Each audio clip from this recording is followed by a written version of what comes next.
Good morning. Good morning, all. As I promised, it's 5 minutes past. Okay, so if you could stand, please, we'll have the national anthem.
Oh, you may be seated, unless you wish to stand.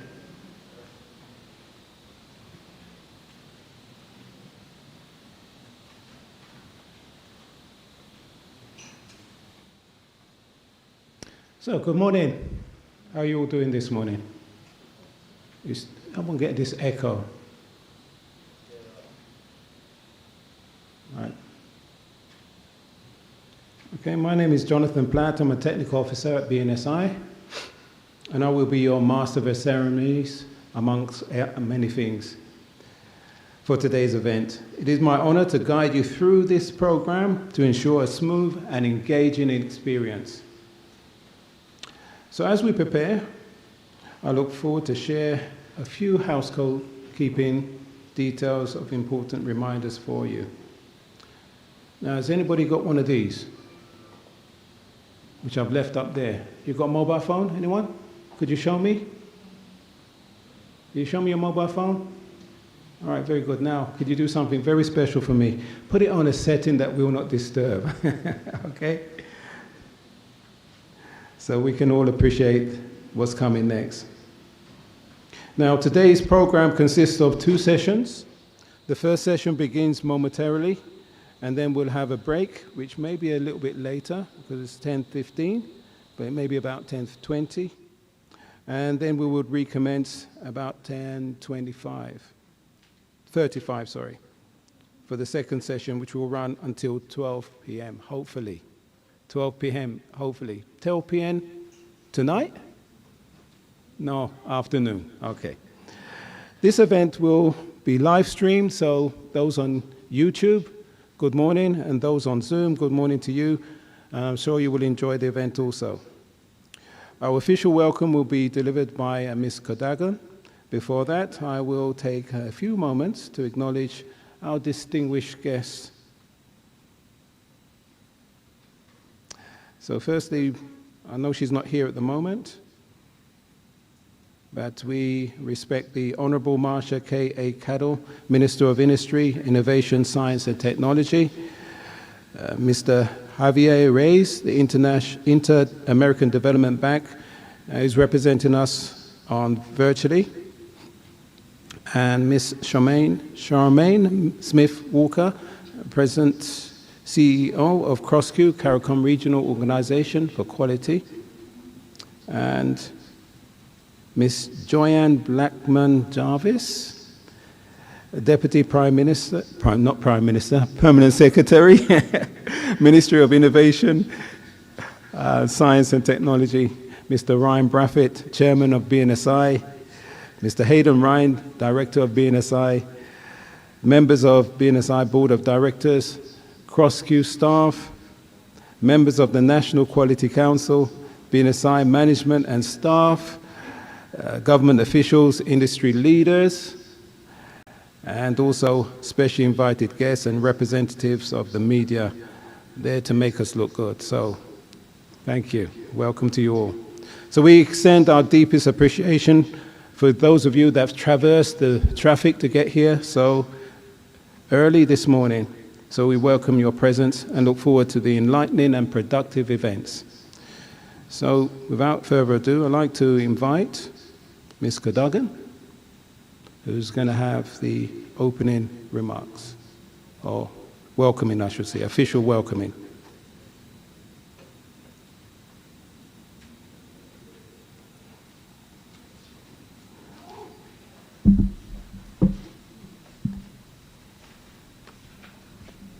Thank you.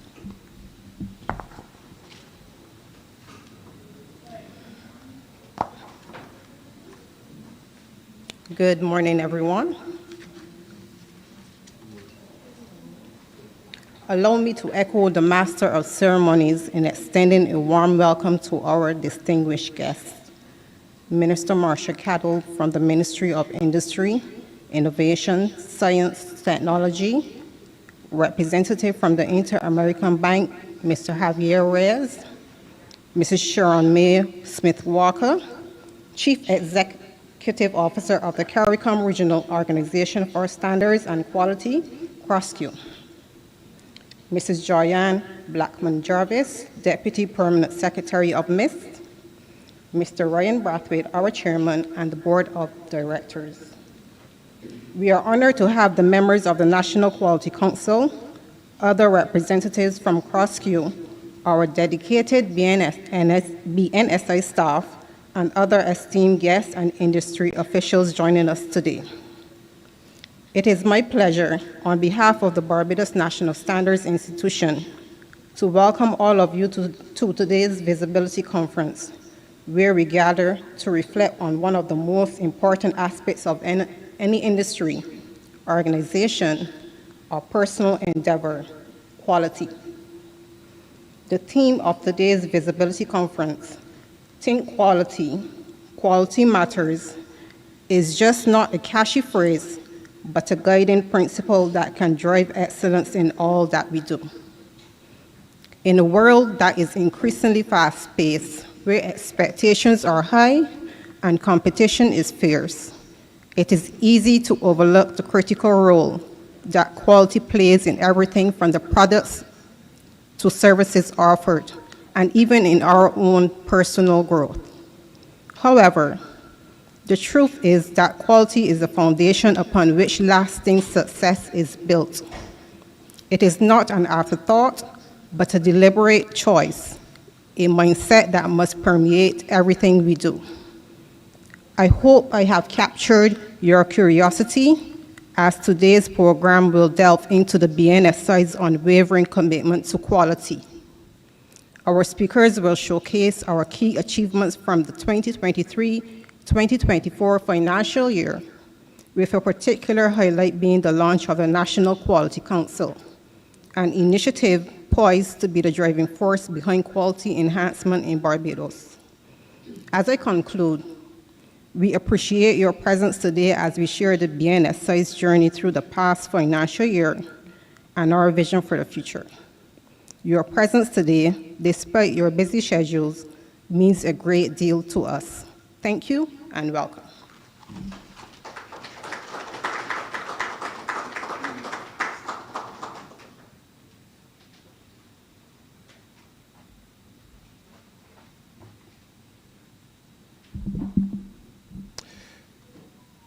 Just a little reminder. I want to remind you that this is a formal event, okay? Formal event. But don't forget, we want to have fun too, right? Isn't that good? You agree with me? We want to have some fun as well.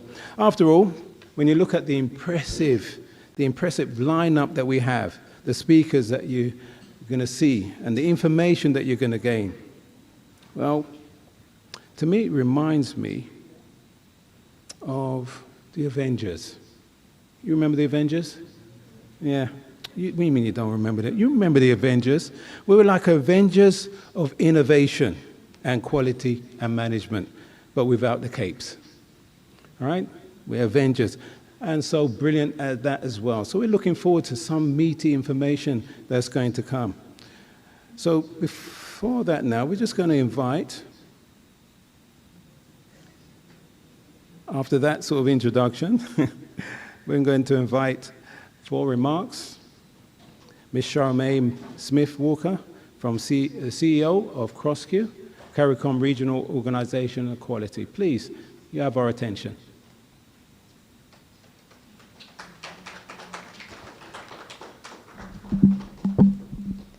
Thank you very much, Mr. Master of Ceremonies. I'm not sure what I'm avenging this morning, but we certainly are here to celebrate with you. My name is Sharon May Smith-Walker, and I have the pleasure of representing the CARICOM Regional Organization for Standards and Quality, and our chair, Mr. Ezra Ledger, and the rest of the council and members who are here with us today.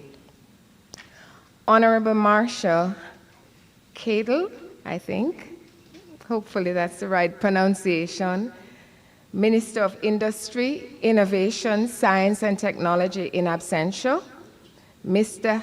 Javier Reyes, Sector Specialist in State Modernization, Inter-American Development Bank, also in absentia, Mrs. Joyanne Blackman Jarvis, Deputy Permanent Secretary, Ministry of Industry, Innovation, Science and Technology, Mr. Ryan Brathwaite, Chairman, Barbados National Standards Institution, Mr. Hayden Rind, Director, BNSI, Board of Directors of BNSI here present, the staff of the CrossQ, members of the National Quality Council, management and staff of BNSI, government officials all, captains of industry, specially invited guests, members of the media, ladies and gentlemen, good morning.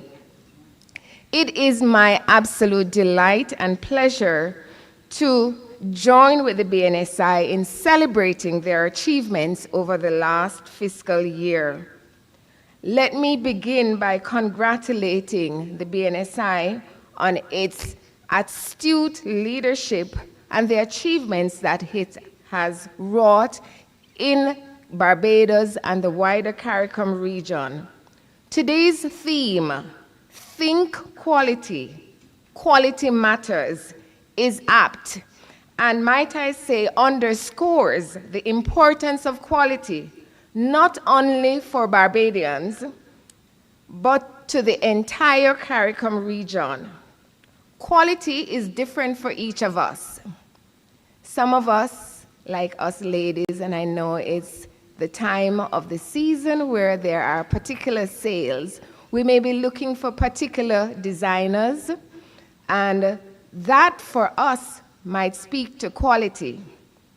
For the farmer, quality may be just getting that right water boot, as we call it in Jamaica, to do his work.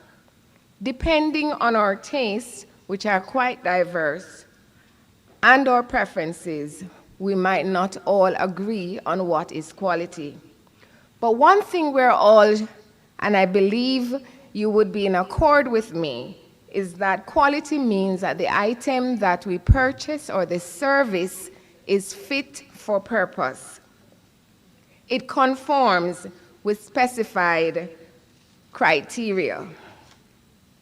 As Barbados celebrates and commemorates its 58th independence anniversary, and I was happy last night to be at the Golden Freedom Square, where I attended that concert that was very well done, and I think speaks to quality. I thought you'd applaud that. It's your celebration. It is indeed a time for reflection on the nation's journey. You have grown, you have developed, and BNSI has been at the heart of this supporting the development of a robust and resilient national quality infrastructure. Approximately 5 decades ago, as I've learned since I've taken this portfolio on, Mr. Dudley Rind, and perhaps he's listening, and others recognized the transformative power of quality for national and regional development. They envisioned quality being the driving force behind the development of our products and services to ensure that in the global marketplace, we can compete with anyone from the developed world.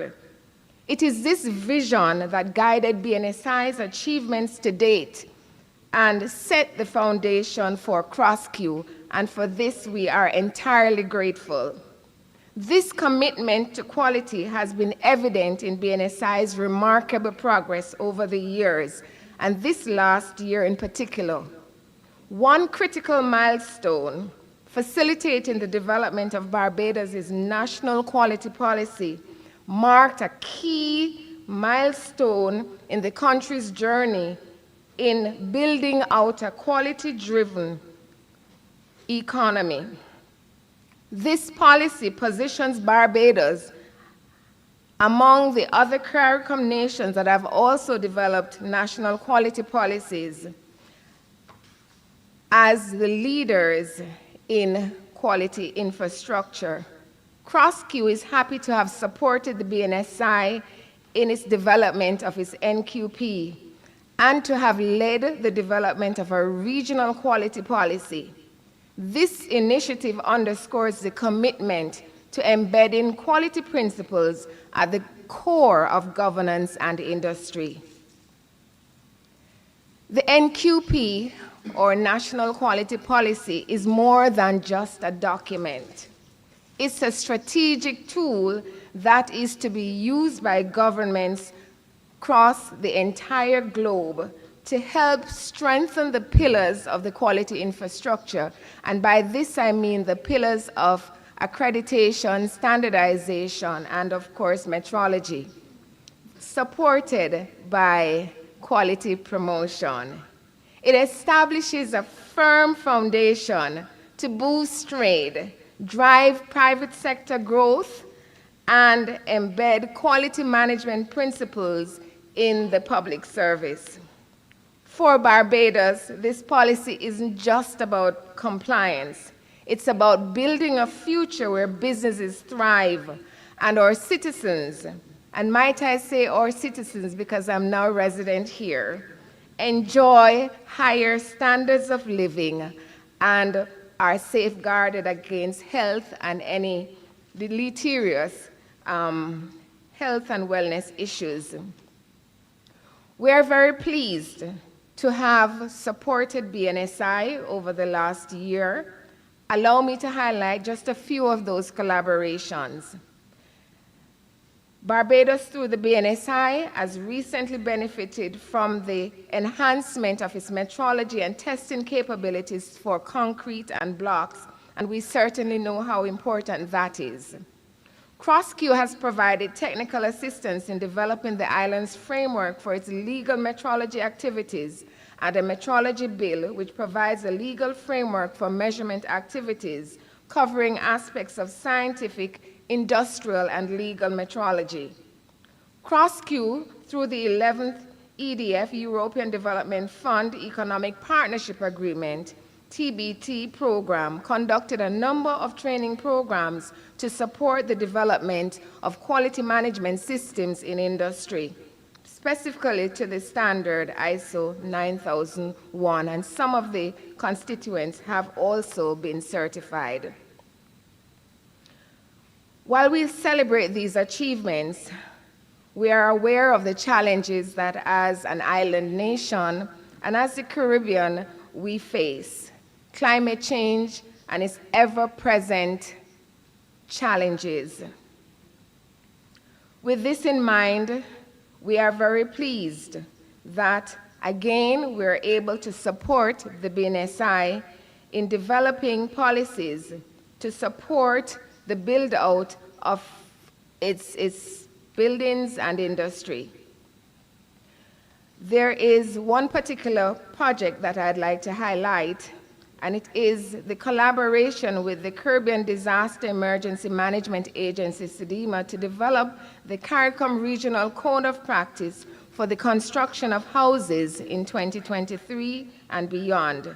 This code offers critical guidelines to enhance the strength and resilience of our homes, providing a safeguard against the growing threat of natural disasters.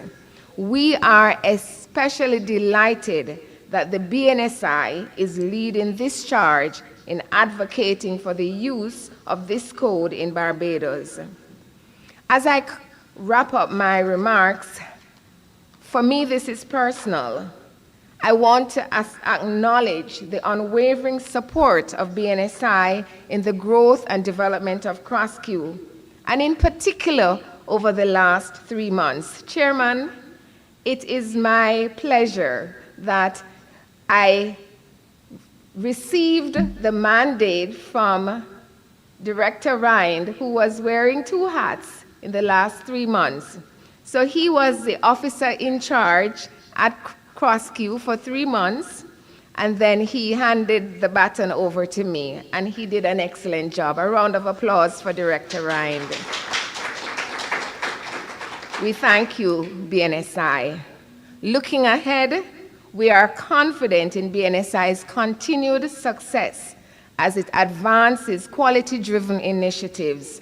These efforts will not only deliver measurable benefits to businesses and citizens, but will also strengthen the foundation for sustainable growth. Minister, in absentia, Chairman Brathwaite, Director Rind, and the BNSI team, we will continue to support you on your journey, as I know you will support us with your technical competencies and other resources.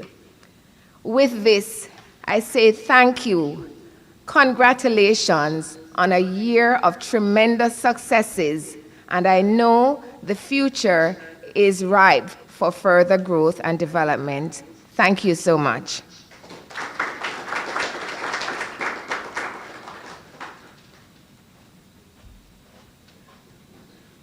Thank you so much, Arme. That was excellent. I'm so glad that you helped us to stop in time and reflect about our nation's journey. I think that was really nice. And also to make mention of Mr. Ryan Sr., all right? He's been a real pivotal point in even getting CrossQ to where it is. And really, that's why most of the times we see CrossQ as a member of the family, just living next door. All right, and we have a very close link, and that's certainly nice too. And also, I'm glad you also mentioned CRCP10, because that's our little baby that we gave birth to quite recently. And it's really going to drive the nations to really think critically about how they're building their homes. So thank you for mentioning those points, and also the milestone of the National Quality Policy. Thank you for reflecting those remarks for us. Now, hopefully we have online for us remarks that's going to come from Javier, right, is the sector specialist in the State Modernization Inter-American Development Bank. So hopefully we can hear him online. I'm here. Can you hear me? Hello, good morning to everyone. Hello? All right. Yeah, Javier, we can hear you. Okay, I have to thank you. Thank you very much for the invitation to BNSI. I am glad to be here remotely, but actually, I would love to be in Bridgetown right now because it's a really nice place to visit. So I am grateful for Mr. Ryan for the invitation to make these remarks, and actually to show a little bit what we think we should work together in the future with the IDB. Allow me to share my screen with you. Just give me 1 second.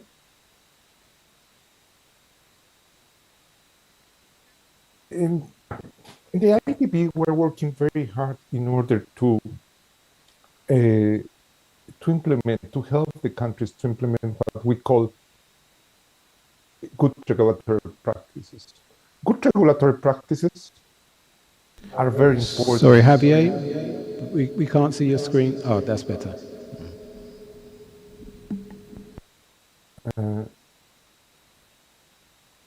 Okay. Good regulatory practices are very important for us. And we strongly believe that if we implement good regulatory practices like the way the BNSI and cross-Q are implemented in the region, we can enable the productivity of the region and the productivity of the country. That is quite important and quite interesting work as well. So what we think we should be doing, and why we should embrace GRP or good regulatory practices in order to enhance the productivity of each country. So studies have shown that actually there's a really huge correlation between regulatory quality, the work what the BNSI does, with total productivity, the total factor productivity. There are many studies that actually have shown that.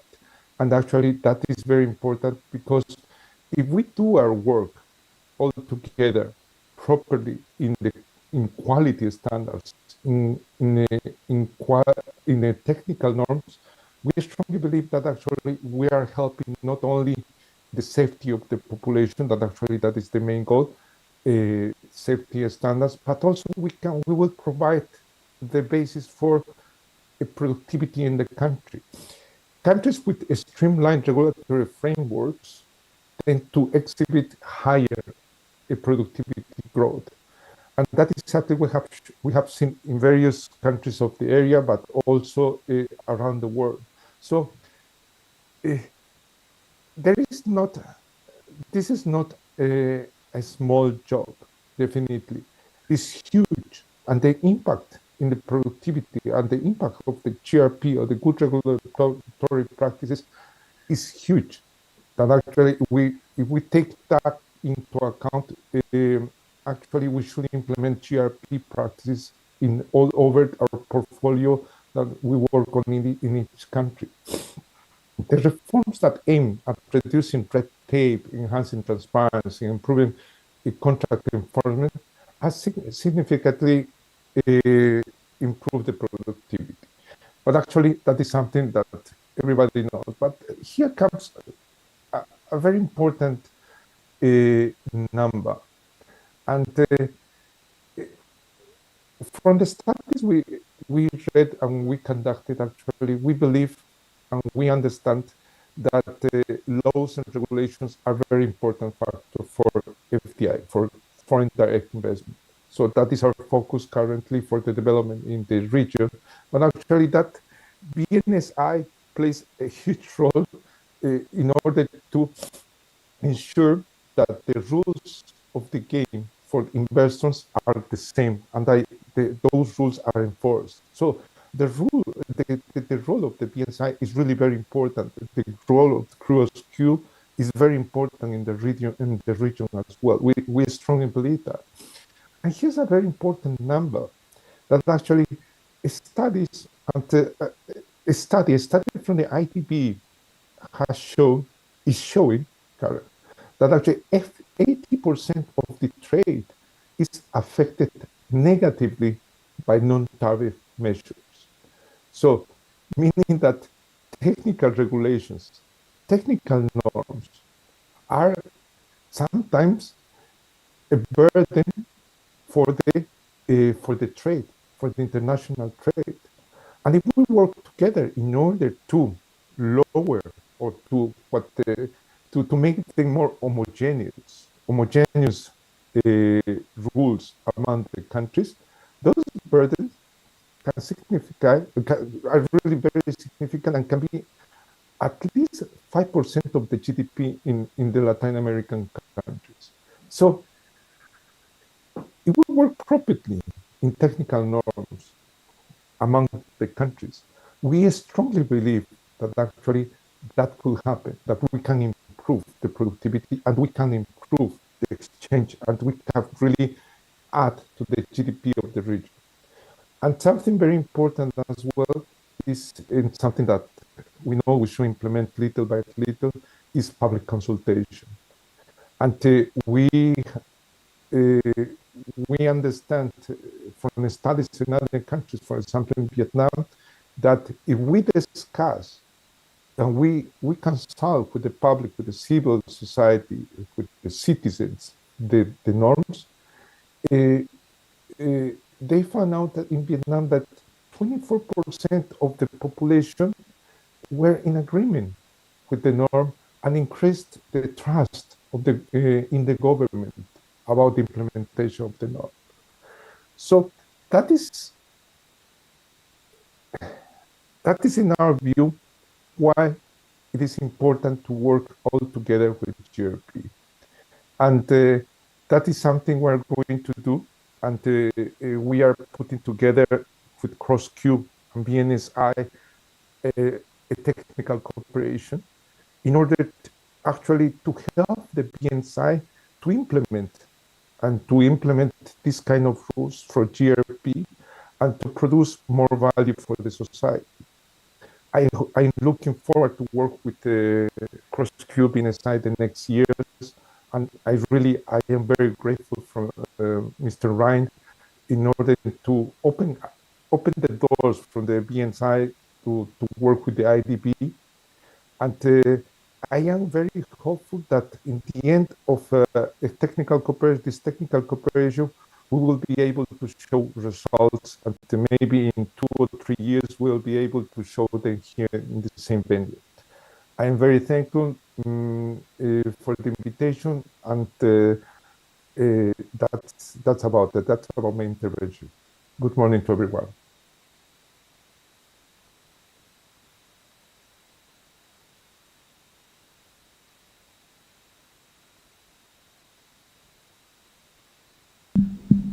Javier, thank you so much.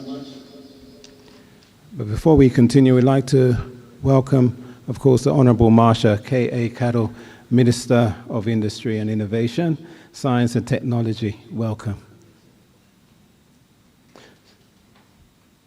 As we continue our program, we're looking forward now to Director Ryan, and he's going to give the director's report. Please, you have our attention.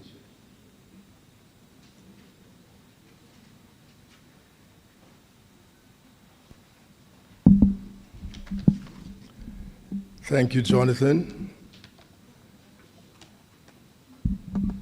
And of course, we have already established the protocols, but please permit me to acknowledge and thank the Minister, first of all, Honorable Minister Cattle, for her steadfast leadership. It's been a short journey, and already we're seeing many results. You may be wondering, Minister, why I sound this way, but my daughter has graciously shared a cold with me for independence, and I perhaps sound many octaves deeper than I do normally. But thank you, Minister, for your support of BNSI's mission. I also would like to acknowledge our chairman, Ryan Brathwaite. I want to thank you, sir, for your vision and your guidance of the institution over the years. Of course, acknowledging the presence of Ms. Joyanne Blackman-Jarvis as well, our Deputy Permanent Secretary, and the wonderful, heartfelt remarks given by Mrs. Sharon May Smith-Walker, very new CEO to the CrossCube, but not new in terms of our relationship. I thank you for your remarks. I thank you for your partnership with the BNSI and your friendship as well. And not lastly, Javier, as you're listening, this is Javier Reyes. We've had wonderful conversations, Javier and myself, about developing good regulatory practices and really improving the framework for technical regulations in Barbados. So Javier, I do thank you for your time, And thank you for even being part of our conference, acknowledging the importance of quality and standards. I thank you. Not least, of course, perhaps I would ask for my presentation to be shown on the screen, please.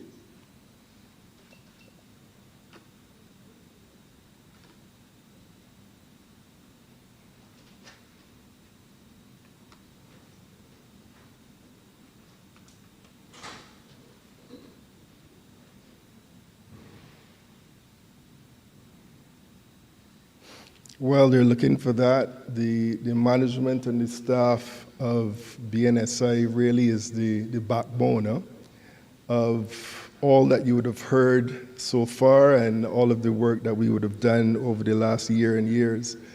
So for your hard work, for your expertise, I really thank you as well for your contribution.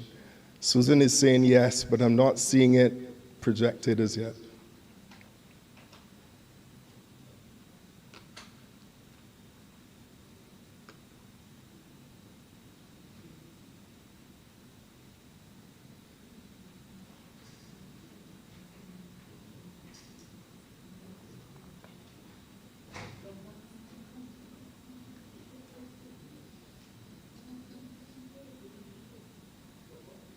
So just a presentation mode.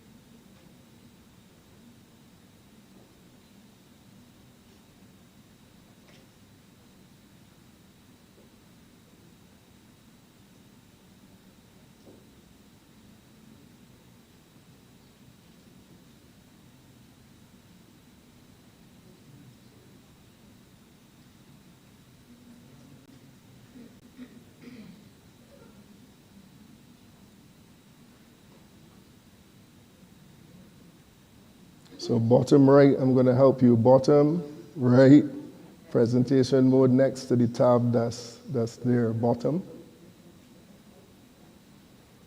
And you can put it on presentation mode. Do I need to come and assist?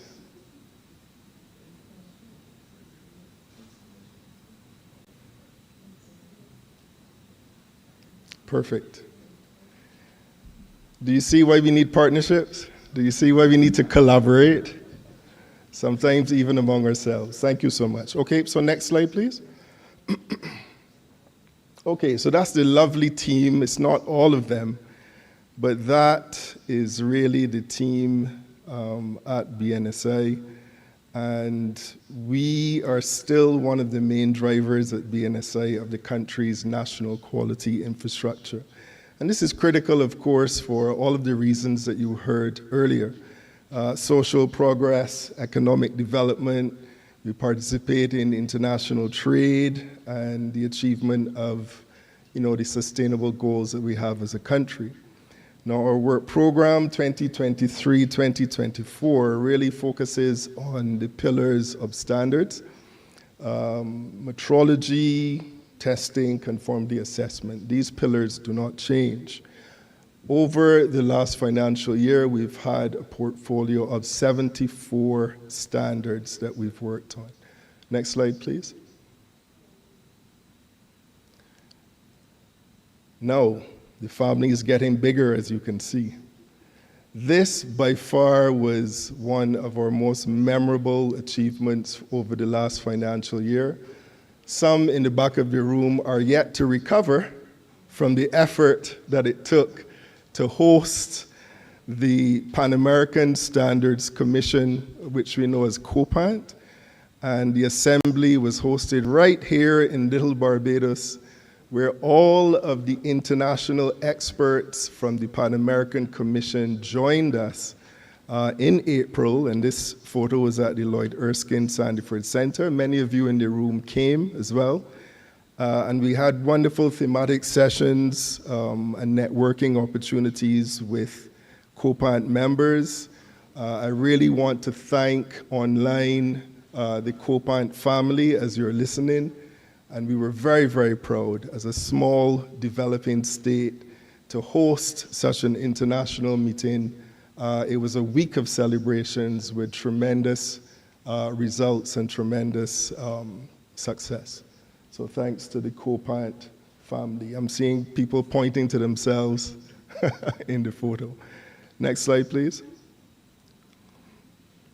Now, Barbados' legislation has also been upgraded to facilitate the transition from the imperial, so this is the imperial measure of system of measurement, to the metric system of measurement. And this change means that measurement would be based on the international system of units. And this is very, very important because if we want to compete internationally, guess what? We have to speak the language that is being spoken internationally. All right, so we have to bring our country up to speed with the international system of units. And as part of this initiative, we've done promotion to educate this transition. Our chairman or minister has been very instrumental in bringing that legislation very, very close to the final stage where it can be debated in the House. And we're truly thankful for that because it then brings BNSI and Barbados into the international arena in a more focused way. Next slide, please. This photo, I had the wonderful opportunity to speak with the Secretary General of ISO. He's on the left, and the head of the Standards Council of Canada.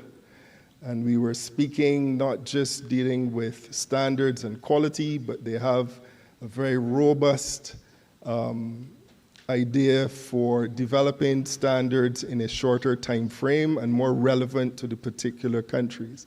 So we were discussing strategies surrounding this, where Barbados would be more capable of fulfilling its obligations. And this is in relation to quality and standards requirements for trade. Next slide, please.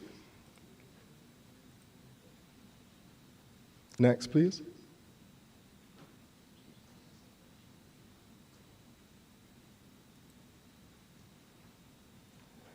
This wonderful young lady is not in the room. She traveled to represent BNSI at a WTO engagement. She returns tomorrow. This is Cheryl Lewis. And Cheryl was really on the forefront, and I'm seeing heads nodding, on the front of package labeling effort. You would have heard a lot of this being promoted by the Ministry of Health as a key component to a comprehensive strategy improving the availability and the access to healthier lifestyles through improved food, improve beverage options, and also providing customers with an easy means with which they interpret the nutritional facts on foods. So Cheryl was the head and is the head of the technical committee in Barbados through BNSI driving these efforts. And I really want to congratulate Cheryl and state on the record that the BNSI does support any effort that we're doing through labeling to help combat the non-communicable diseases in Barbados and in the Caribbean. So labeling plays a very strong role in this effort. So I really want to commend Cheryl and her team on this. Thank you. Okay, next slide, please. Now, the young man that was standing here before is MC. He piloted, I could say, this effort, which was the training of over 45 members of the MSME community in Barbados, and training in the ISO 9001 standard, Some of you here have been certified in the training already. And this was under the theme, Get Certified, Get Recognized, Get Global Business. Wonderful effort, Jonathan, and your team in training and equipping the participants to implement an internationally recognized quality management system. That's what it's all about. Because if we in Barbados, from small cottage industries to larger industries, are not mindful of international requirements, guess what? We find ourselves uncompetitive, okay? And that's the heart of it. So you don't have to be a Fortune 5000 company to implement international standards in your business. All right, next, please. Climate action, and you do know that Barbados is very focused and vocal, Minister, on mitigating against the effects of climate change. Within the standards world, there's a lot happening with IEC, which is the Inter-Electrotechnical Commission. And we at BNSI, we promote several standards published by the IEC that address the material efficiency and technical committees for safety, security requirements, and so on, where you reduce, you help to increase the lifetime and the life cycles of products through product reuse and utilization of used components as well. There's a lovely link that I shared there. I know that we're meeting face to face, but that link will be shared with all of you, which really presents a toolkit having standards which mitigate or help to mitigate against climate change. Wonderful toolkit link there. All right, next please. We collaborated with the Barbados Trust Fund Limited, and this is towards the growth again of the MSMEs, engaged in business within the area of fashion and beauty, condiments, confectionery, and consumables, and also wines and beverages. So through the program, it was called Manufest. Some of you may have heard of Manufest. And it really enhanced the quality and the standards of products offered on the island.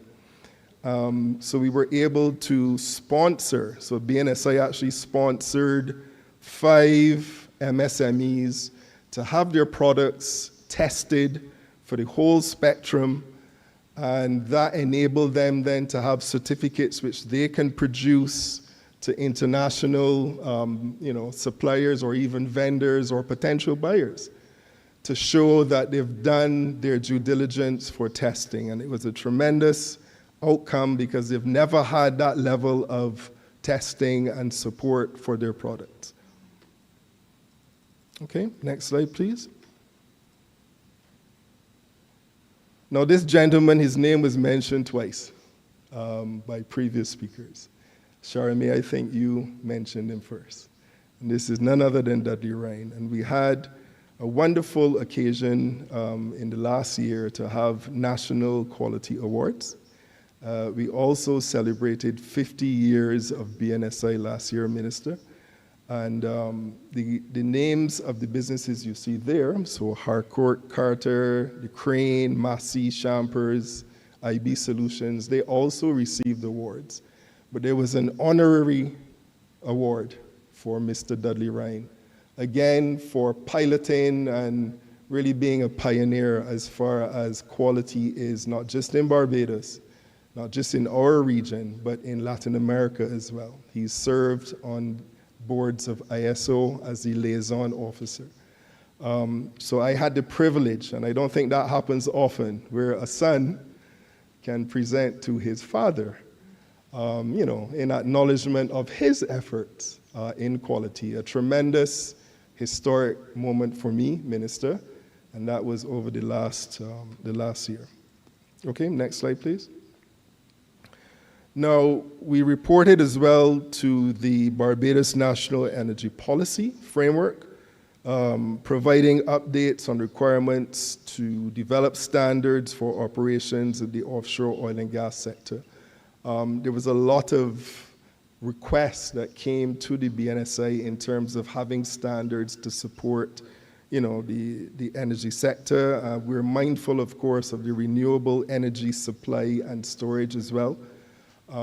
So standards really plays a critical role in this, and we had the opportunity to participate. Next slide, please. Barbados food law and industry. Rick, show your hands if you went. All three of you. So, BNSI, we actually presented at this conference, and the topic was crucial. It was enhancing food security through robust food law, regulation, and safety measures. And I was amazed at the interest and the questions that came, not just about food labeling, not just about, how the standards fit into the regulatory process, but people were genuinely very intrigued to see how quality and food integrate. We take quality sometimes second to cost when we look at our purchasing choices. Am I right? Sometimes the first thing we look at is cost. And what we do have to be very, very mindful of is quality, not just for our health, but for food security. And the important theme that came across when I was speaking was we need to make healthier options more affordable and more accessible for all. And that was fully understood, where if I have $5 in my pocket and I have to feed 5, my choices are limited. Agreed? And we had wonderful discourse there with the quality aspect of the food that we eat and how that relates to our productivity, how that relates to our entire lifestyle, mental health. Very critical, this aspect of quality. Next slide, please. Now, I'm not going to steal our CTO of the laboratory, her thunder. What I did steal was her photo on her presentation. So you will see this again, but the CTO will elaborate on the strides that we make later on in our laboratory at Culloden Road. Now, we've really extended a lot of the capacity of our laboratory thanks to the guidance of our board and chairman. And I am pleased to indicate, I'm going to wind forward now, that we are in the process of developing a comprehensive, internationally recognized asphalt laboratory, details of which you will hear in later presentations as well. Pardon me. Next slide, please. The Water Authority, the goal of this particular project that you see there, and the picture shows some water meters, used meters. And they came to BNSI and wanted to determine the extent to which the BWA is accurately metering so that they can ascertain the functionality of the meters, right? And we had a successful project. It was a joint project with the FTC, with DCCA was involved in some of that conversation, and the BWA. So we had results produced to the Water Authority indicating, how efficient and so on the water meters that they had. And this is important because in procurement plans, again, oftentimes we look at cost. But for a country which is 166 square miles, where people are very close to the sea, where salt spray, sea spray affects, meters, we need to know how they would function in our environment. So we did a comprehensive study, and the report of which will be given very soon to the Water Authority. And that helps them to make their procurement choices, because it is millions of dollars that we're spending in procurement, and we want to know that we're getting it right. So successful intervention with the Barbados Water Authority. Next slide, please. We also entered into a license agreement with CXC, where we finalized electronic standards. This was led by our Deputy Director, Acting Fabian Scott.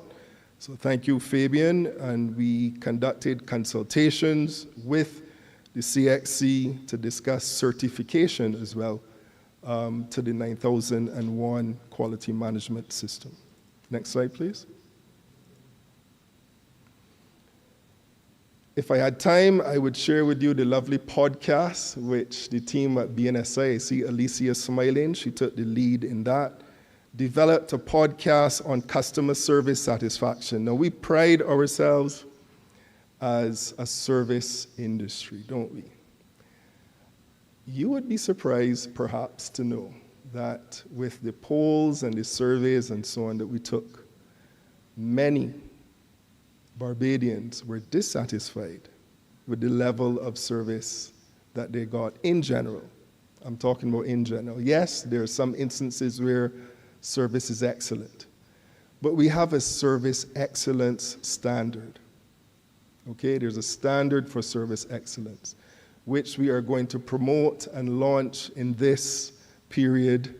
There is an international meeting coming through ISO. There's a TC called TC 312, I believe, that's going to be held right here in February with all of the international ISO members coming right here to Barbados to flesh out amendments to this international standard of customer excellence. Again, Barbados waving its flag, you know. The team led by Renata Seeley, she too will speak. She, because she was at the table at one of the international meetings, actually encouraged the ISO grouping to come to Barbados, seeing that we are priding ourselves as a service sector. And her proposal was met with a yes and a thank you. And the BNSI team is now actively engaged in preparing for that meeting in February. We've collaborated with the Guyana Bureau of Standards in calibrating tools for the airport, Grandy Adams International Airport. Again, the importance of collaboration. Next slide, please. I meant to say that first. Next slide. So that's the airport. And then you can move on to the next slide, please. So there are 70 standards under development. We wouldn't have time to go through all of them. However, there are some that are critical, and I just thought I would mention them. Service excellence is one. You see it there at the bottom. LPG, liquefied petroleum gas. There's lots of gas bottles in homes that we need to make sure that they're safe when we are considering house fires. So there's a catalog that we have which is online, which anyone can go at any time and review our standards. Next slide, please. I'm going to move quickly. 43 standards have successfully gone through the standards development process and about to be gazetted. Next slide, please. Heart and Stroke Foundation, we've also had great collaboration with them. Anyone interested in this presentation, I can also make it available to you. And I would just go into the last two slides. Next slide. So we had a wonderful trade mission with the Chamber of Commerce from Trinidad, as my MC eases up on me. Next slide, please. And a roadmap to the way forward. Sorry, I think you went a little quickly. Go back, back, and back. All right, one more. So roadmap for the way forward, I won't read the details, but we do want to strengthen the national quality infrastructure. We do want to advance and continue to advance standards development initiatives. Next. Implement the metrication system as I spoke on. Promote consumer awareness and health initiatives. Next. Support the MSMEs. Promote circular standards and climate action. Next. Enhance testing and build public awareness. And finally, next. Strengthen our collaborations, both regionally and internationally, and foster innovation and sustainable development. I thank you. Next slide. So thank you so much for your attention. Again, I whizzed through the details, but you do know that we're available for any questions that you may have. Thank you so much.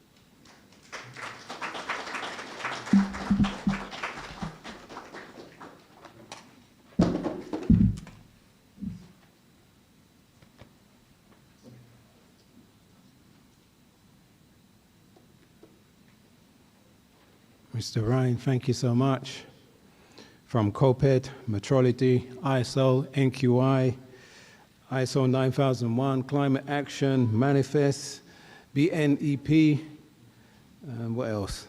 Oh yeah, food law, the lab, and to say more. But one thing I took to heart, he called me young man. So I'm happy about that. Thank you. I'm going to ride with that one.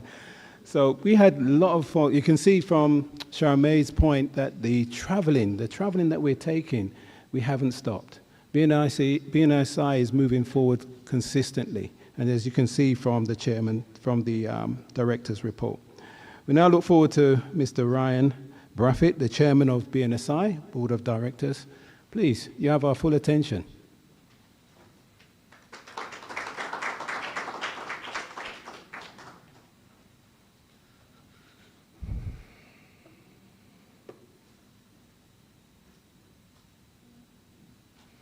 Good morning, everyone.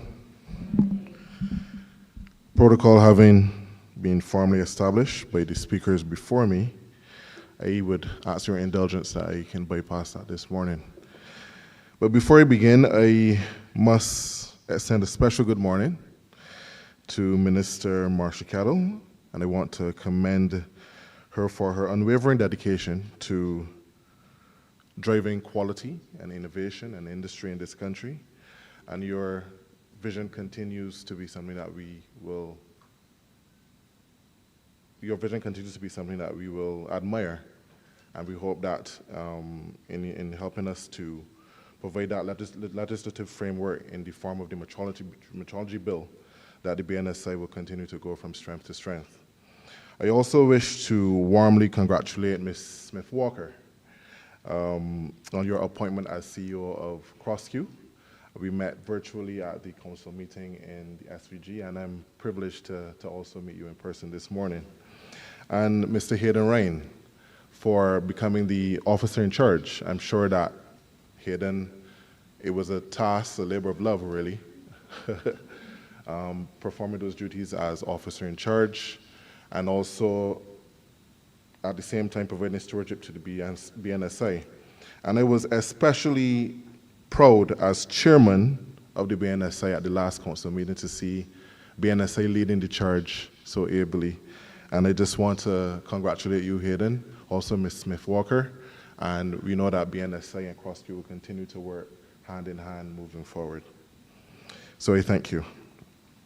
It is a privilege to speak with you today on a topic that lies at the heart of our mission as an organization and as professionals committed to excellence. Think quality, quality matters. This simple yet profound statement reminds us of the transformative power of quality in all that we do. Quality is at the heart of the transformation that Barbados seeks. It is one of the strategies by which we need to drive economic growth in the productive and export sectors. The importance of quality. Let us reflect on what it means to think quality. When we think of quality, we think of trust, we think of reliability, and we think of continuous improvement. It is the commitment to do better today than we did yesterday, and to innovate for a better tomorrow. Quality, therefore, is not a one-time achievement, but it is an ongoing journey. It is the foundation upon which we in Barbados want to build confidence. And when I speak of confidence, I speak to confidence in our products, confidence in our services, and our systems. In today's interconnected world, where consumers are more discerning and global standards drive competition, organizations must champion quality to remain relevant and impactful. Quality matters because it touches every facet of life, from the safety of the food that we eat to the buildings that we live in, to the accuracy of the measurements we rely on, and the sustainability of the practices we adopt. For me, for the strength of concrete. So when I pour concrete, because I'm an engineer, I'm a contractor as well, and I send those samples to Bnsi, I rely on the quality of the concrete suppliers to ensure that my clients have a building that they can enjoy from years to come. Institutional improvements for quality and service delivery. This principle of continuous improvement is at the heart of delivering world-class excellence. Therefore, having spoken to the aforementioned, I would now like to speak to the institutional improvements of the Bnsi. We have committed ourselves to this same quality journey by implementing key improvements across our core functions. 1, enhancing standardization for global relevance. Through active participation in international standardization bodies such as ISO and ASTM International, we ensure that our national standards align with global best practices. This allows our industries to access international markets and assures our citizens that products and services meet rigorous benchmarks for safety, sustainability, and performance. This can be seen particularly in the construction sector, and I smile, where our building code standards have been derived and adapted to our local geographic and climatic conditions to help transition our built environment towards resilience and climate adaptation. 2, advancing metrology for precision and trust. Metrology, which is the science of measurement, is at the heart of quality assurance. Metrology is fundamental to fairness in domestic and export trade, healthcare, and environmental monitoring. Our investment in state-of-the-art metrology equipment and the training of personnel has enhanced our ability to deliver precise and reliable verification and calibration services. These services are reliable. These services are critical, not only for manufacturing, but also for healthcare, where accurate measurements can mean the difference between life and death. We want to take this opportunity, of course, to congratulate the hematology department at the Queen Elizabeth Hospital for working with us to maintain their accreditation as well. You can give them a round of applause.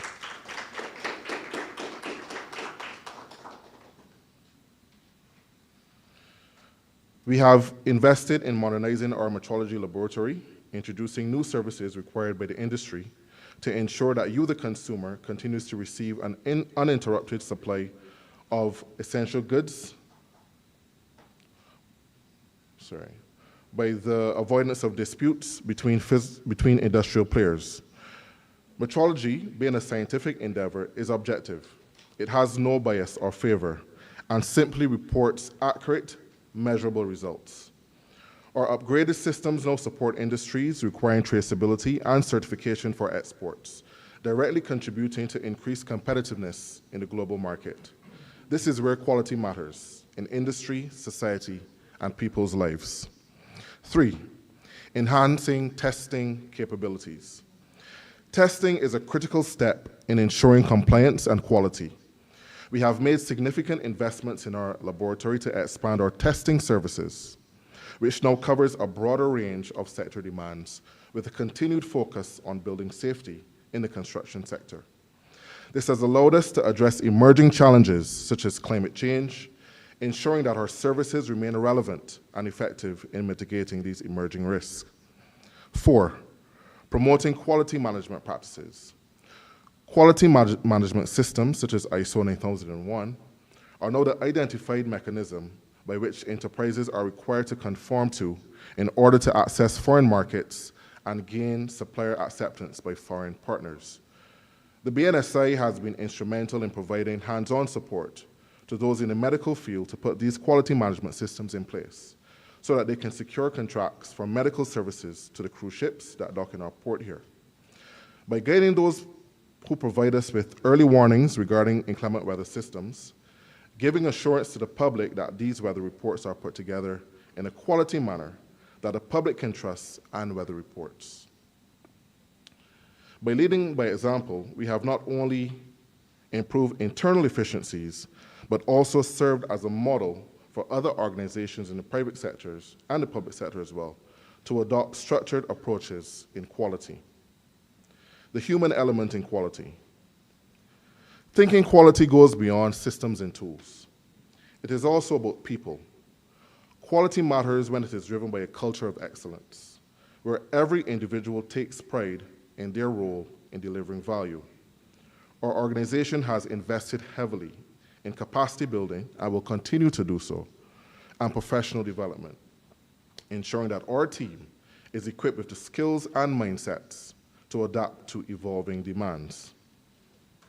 When we prioritize quality, the ripple effects extend beyond our organization. Quality strengthens consumer trust, reduces costs through efficiency, and enhances competitiveness in the global marketplace. It also aligns with our broader vision of sustainability and resilience, ensuring that our practices today do not compromise the ability of future generations to thrive. As I close, I urge all of us to embrace the ethos of think quality, quality matters. Let us commit to fostering a culture of continuous improvement, where quality is not merely an aspiration, but a reality embedded in every process, every interaction, and every decision. Together, we can build institutions and systems that inspire trust, drive innovation, and create a better world for all. And as I leave you this morning, I reflect on the 5 years here, 5 years of my relationship with the BNSI. And as you would have gone through your report, and I think about where we began 5 years ago and where we are today, I can say that BNSI has definitely come a very long way, and you need to give yourselves a round of applause. I want to thank the hardworking staff of the BNSI, because I can come here and I can deliver chairman's remarks and at a very high level, but the engine of BNSI is the staff, and a very small staff, but a very focused staff. And again, I want you to give the staff of BNSI a rousing round of applause. But I have one thing to say here, and I have not received my shirt. I tried very hard to find a pants that's close to yellow this morning. But I'm looking forward to us branding the BNSI and even rebranding the BNSI as we spread the gospel according to the BNSI to Barbados and the region and internationally. Thank you.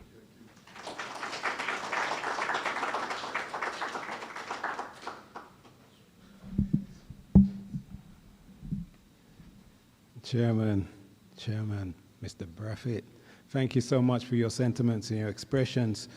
You started off with still continuing that journey, Charmaine, because he mentioned there that journey has not really stopped with regards to quality. So it's an onward journey. It touches everything, as he mentioned, from concrete to food. Everything's to do with standard, and also down to the testing of building materials. It certainly have an impact, and it's helping industry to traverse those waters so that they can ply their trade. And certainly thank you for reflecting, and especially for thanking BNSI for their hard work. We really do appreciate that. We're looking forward to now the feature address and the launch of the National Quality Council. So we look forward to Ms. Marsha Cadell, MP, Minister of Industry, Innovation, Science and Technology. You have our full attention.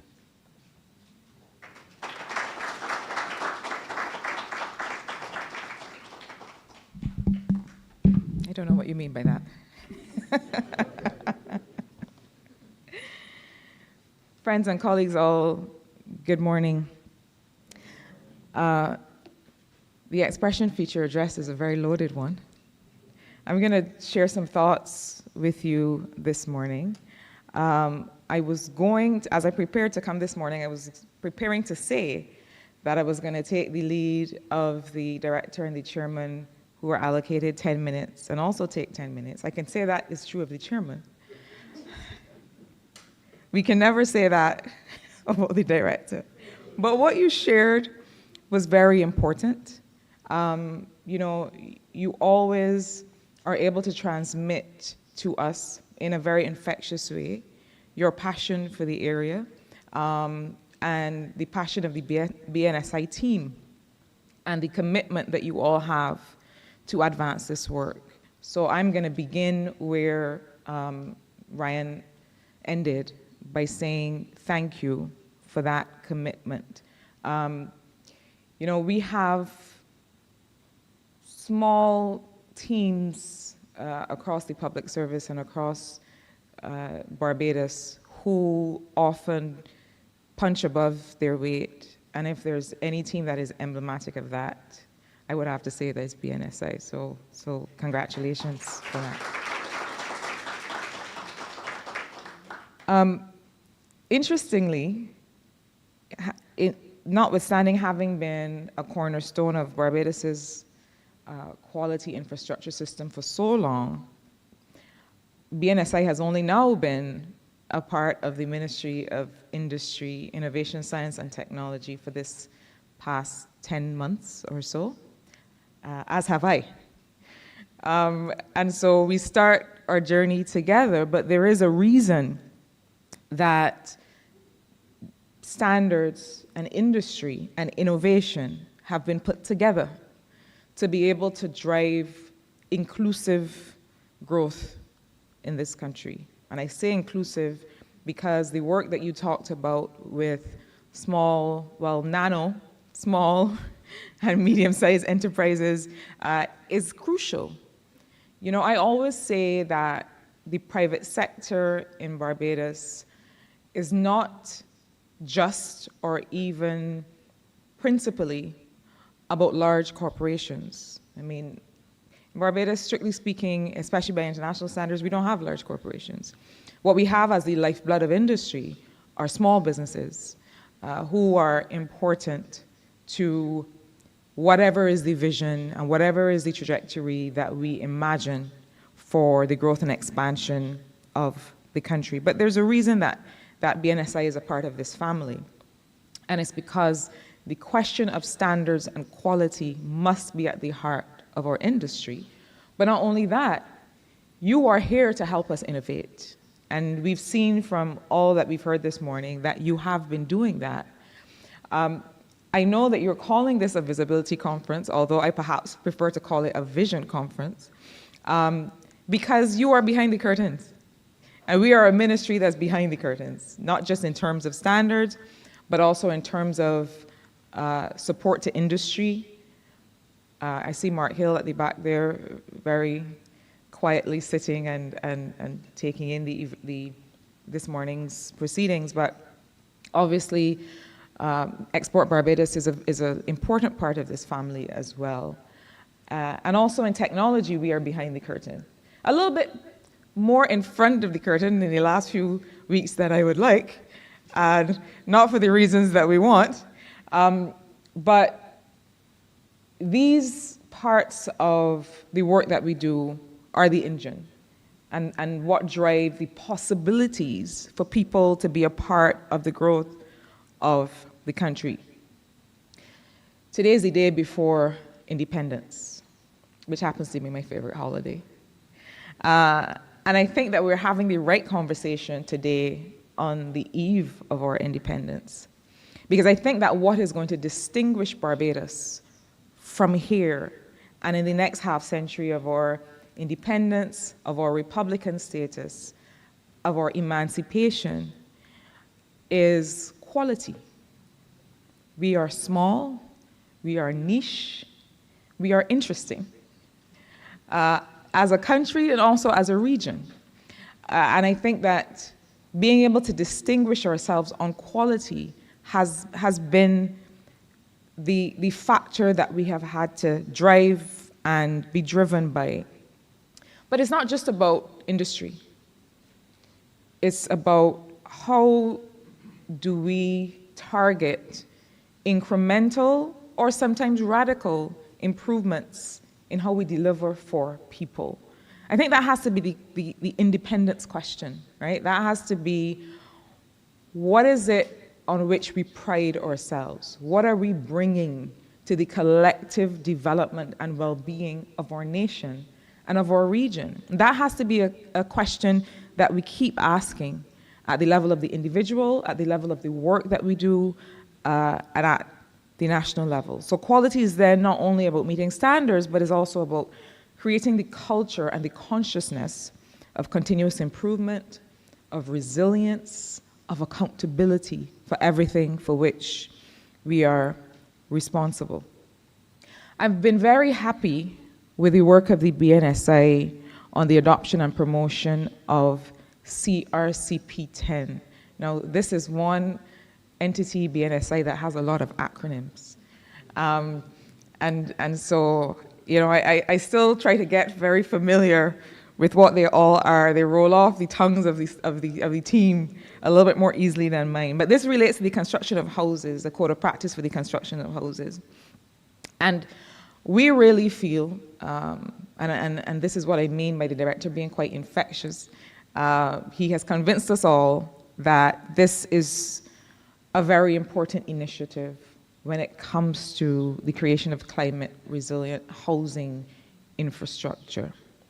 And I think that for all of us, it's more than a set of guidelines, but it's about a commitment to protecting how people live and to securing that wellness and well-being, as well as their livelihoods. This is about setting a national standard for how we build homes that are durable, safe, and environmentally sustainable. We know that this code is already being integrated into housing projects, so that we see how we can put together innovative approaches to housing, but also resilient approaches to housing to provide housing solutions for Barbadians that are affordable, but that are also sustainable. I know that BNSI has benefited in this regard from collaboration with the Caribbean Disaster Emergency Management Agency, SEDEMA, who have been working with BNSI to promote CRCP10 across the region. And so we want to make sure that this is not just about adoption in Barbados, but across CARICOM. Now, Hayden always reminds me that standards are voluntary. And so it means that the work that we do is also one of some evangelizing, right? We want people to see and understand the value of these voluntary standards. You know, I tend to think that at this stage of our independence, not everything should have to be legislated. I think that the work of BNSI that you've been doing so well, and that you have my support to scale up, has to do with having conversations, helping people create public value in this work, so that it's not always about the stick. Obviously, with our heritage, we don't want it to be about that. But it's about, well, as somebody who doesn't really like carrots, you'll understand the analogy, but it is about the carrot, it's about the incentive, it's about why should we integrate these standards into what we do. There's a lot of conversation about where should a building code sit in our legislative framework, but I think that if we can demonstrate that these standards help people create value, create trust, then I think that that is the conversation that we want increasingly to be able to have. But the importance of standards, friends, extends beyond construction. In BNSI's partnership with SEDEMA, they've also been aligning national disaster risk reduction strategies with international best practices. And what does that mean? We want to make sure that there are established protocols for disaster response, and this includes how we treat with emergency shelters, evacuation procedures, and so on. But for this, it's not just about standards, and a part of the work that government has been doing also relates to data. We are small enough to know exactly where are the areas of vulnerability when it comes to having to evacuate people, when it comes to having to continue to invest in people who, in the event of a disaster, we may need to access urgently, we may need to evacuate quickly. The Coastal Zone Management Unit, for example, has been doing a lot of work to be able to map vulnerability, not just on the coastline, but together with the Ministry of People Empowerment to understand how can we put data together to understand exactly what the risk is? We are small enough. We are small enough to know exactly, be able to identify clearly who are the people that will first need our help in the event of a disaster, not just in terms of evacuation, but in terms of rebuilding. And this kind of work is important to be able to help us do that. There's no discussion about standards and industry without a discussion on innovation. And it is perhaps the word that confounds most people. And it is a little more difficult to track. How do you measure innovation? What does it mean to say that you have an innovative ecosystem? And so at the ministry, we want to be a little bit more intentional about how we support innovation. And one of the ways of doing that is to be able to create an innovation sandbox for Barbados. Some time ago, we started in the financial sector with having a financial technology sandbox, but I think it has to go beyond that. And how do we do that? One of the ways is to make sure that the data that we collect, that we are able to share with others, that we do, that we share with creators and designers, people who want to form startups, to say, look, these are the social problems that we have. These are the infrastructure problems that we have. These are the things that we're trying to solve. Here's the issue. Here is some data. Work on solving it. Let's create a competition. Let's create a regulatory environment where you can come with something that is new, that we don't begin by heavily regulating, but that we see what are the opportunities for innovation to solve the problems that affect us all. And they need not just be government problems. I mean, I don't know what is the definition of that. I think that they are all national problems. The things that we want to solve and address are national problems. And we want to make sure that we ignite that innovation in a more targeted way in the coming years.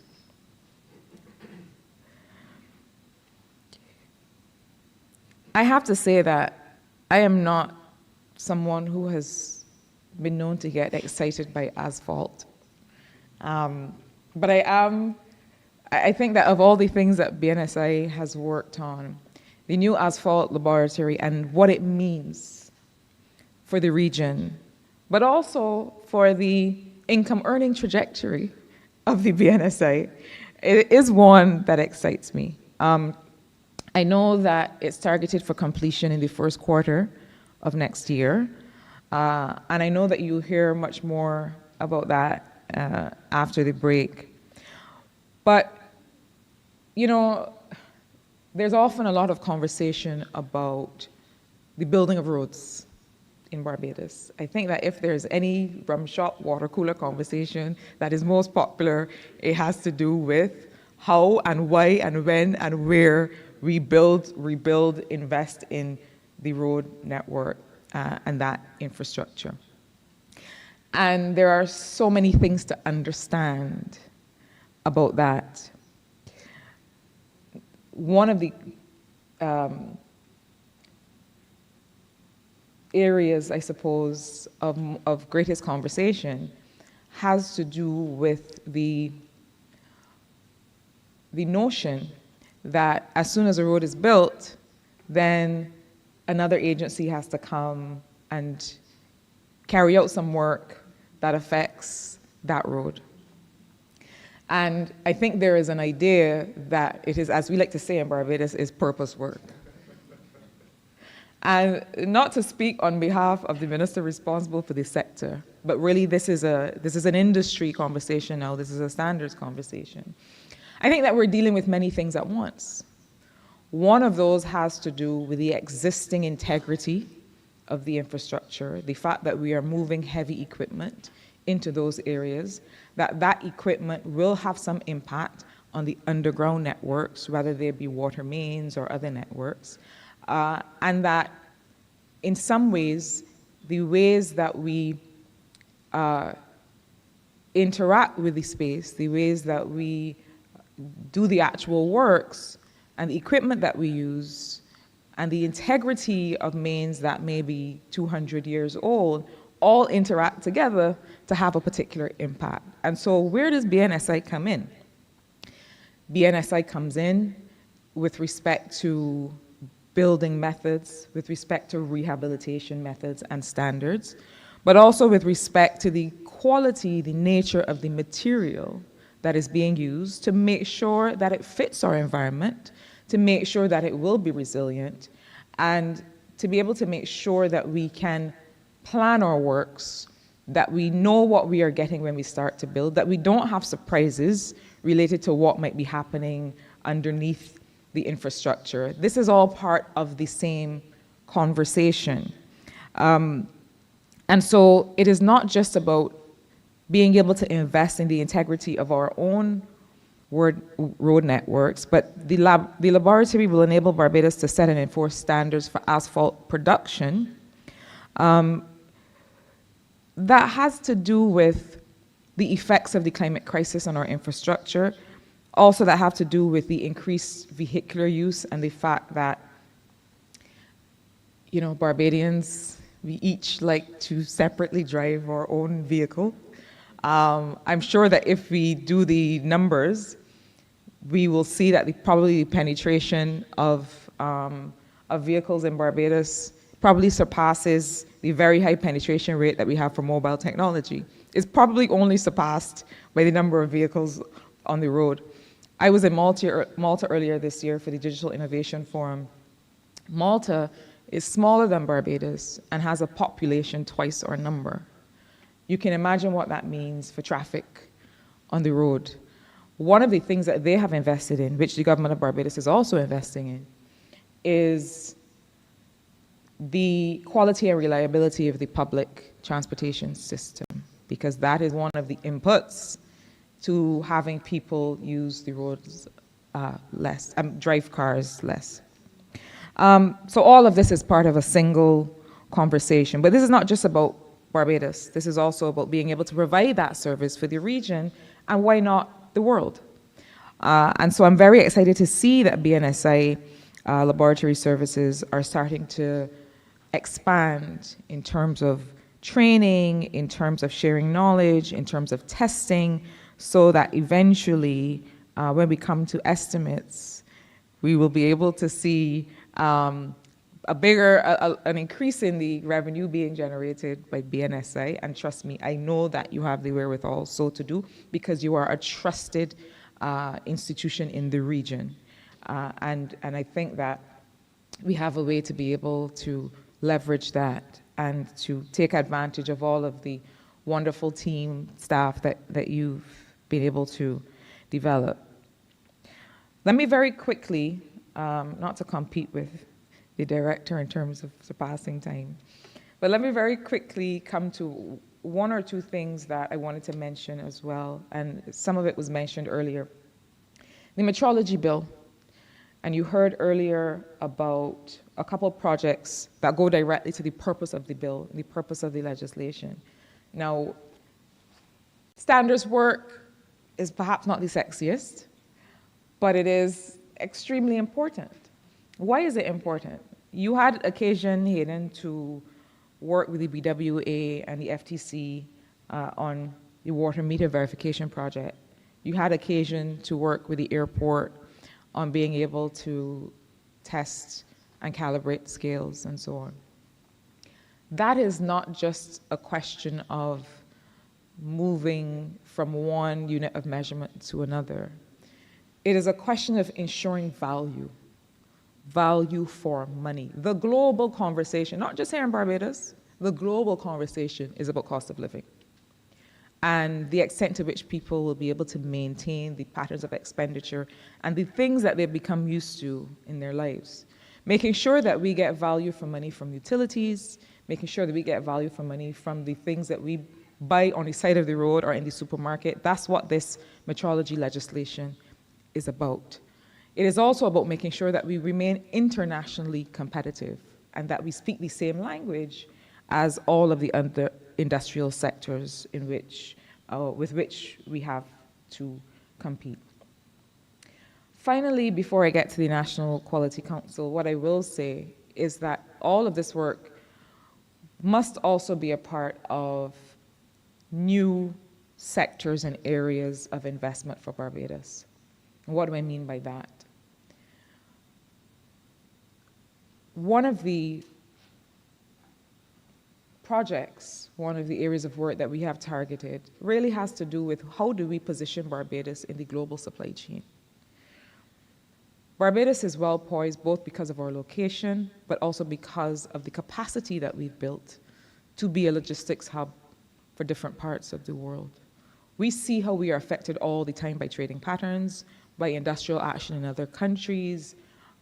We know that there is work to be done in terms of not just increasing our exports, but being able to create services to the rest of the world.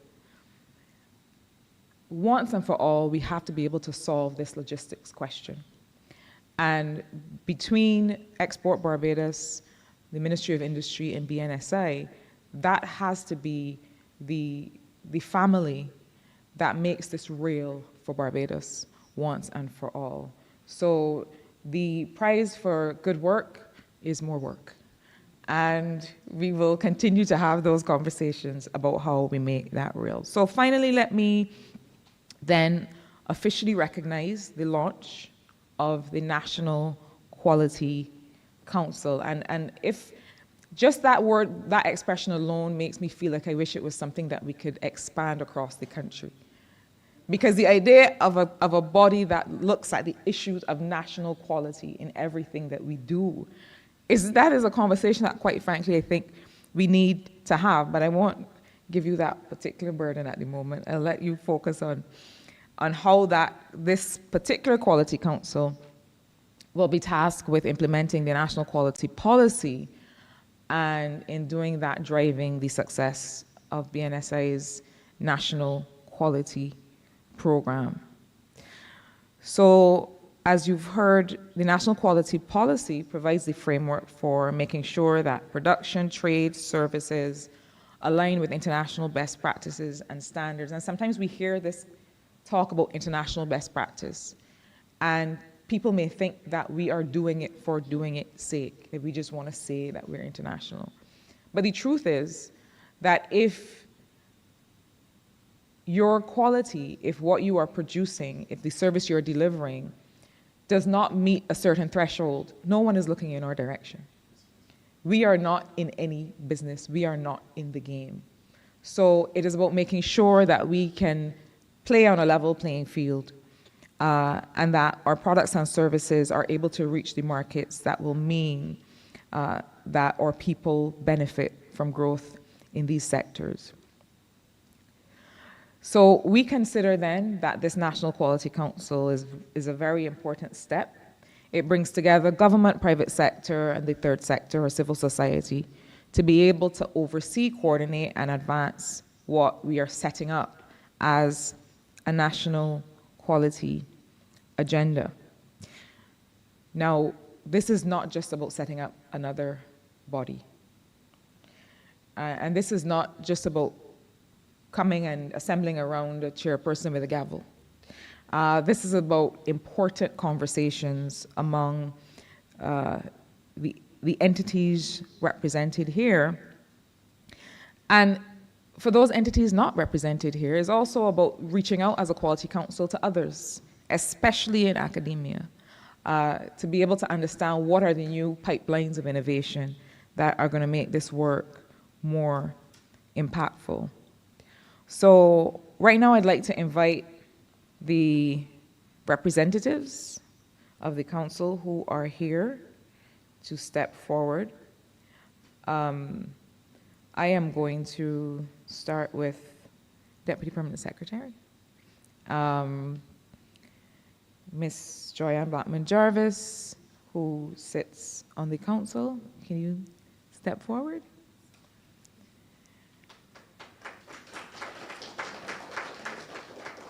I know that we will have representation from the Prime Minister's office in the area of infrastructure and development. Daniel, I'm not sure that he's with us. Or any representative from the Prime Minister's office is here? No? Okay. I know we have representation from the Department of Commerce and Consumer Affairs.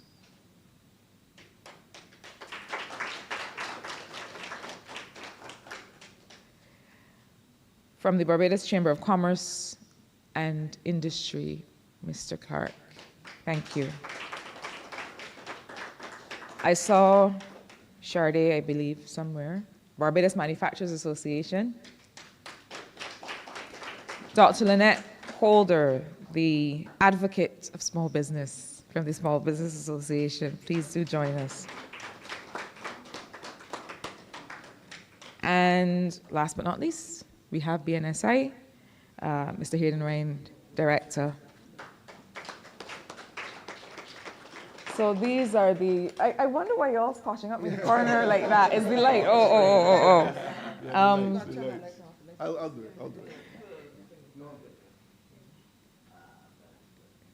I thought y'all were trying to hide behind me. So, ladies and gentlemen, let's give them another round of applause because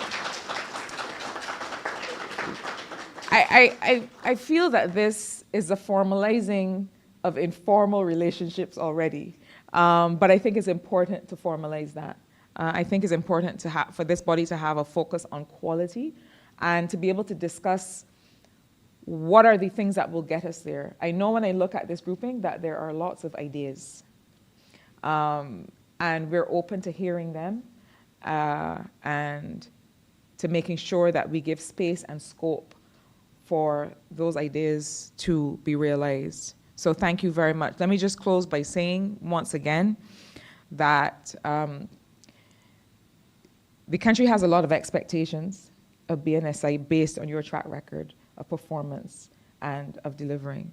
And so congratulations on the additional responsibility that will come, but that only comes because we have such confidence in what you've been able to do and what we know that you'll achieve in the future. Thanks very much.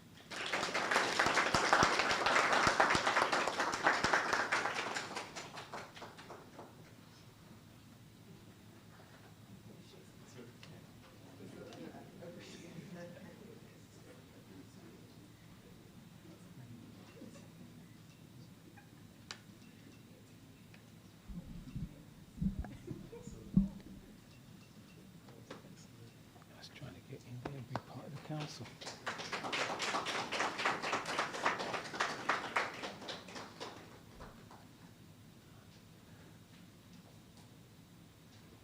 Minister Caddo, thank you so much for those words. You know, I did touch upon something. The passion of BNSI is certainly being echoed here. You can feel it. Can't you feel it? Yeah, the passion. And certainly the 10 months that you've been here, you've given birth already to a number of aspects. Particularly, I like the one CRCP10. And if you don't know this, anybody heard the jingle? Have you heard the jingle? Do you know who wrote the jingle? Well, that's a conversation you're going to have a bit later on. But wonderful, wonderful. And I like the change of our conference. It is visionary, most definitely. We're looking forward in the future. We've already started the journey, and in 10 months, look where we are. So we're excellent again. Thank you so much. Now, I know we have gone a little bit over time, but I think the time was well spent. We got, I'm going to give you 15 minutes to have your break, okay? And I will come and find you. The break is just outside to my left, all right? 15 minutes, 15 minutes. I'll find you, so you're welcome. All right, off you go.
Yes, please. Yeah, please. Okay. Welcome back. Welcome back for those of you that managed to come back. James, you got that CRCP 10? Yep. Because Mr. Ryan promised he's going to dance to it. You have it, James? The jingle. No, you're safe. He hasn't got it. Okay. So Fabian Scott is going to help us with this particular point, the report on standards and quality. So, Mr. Fabian Scott, you have our full attention again.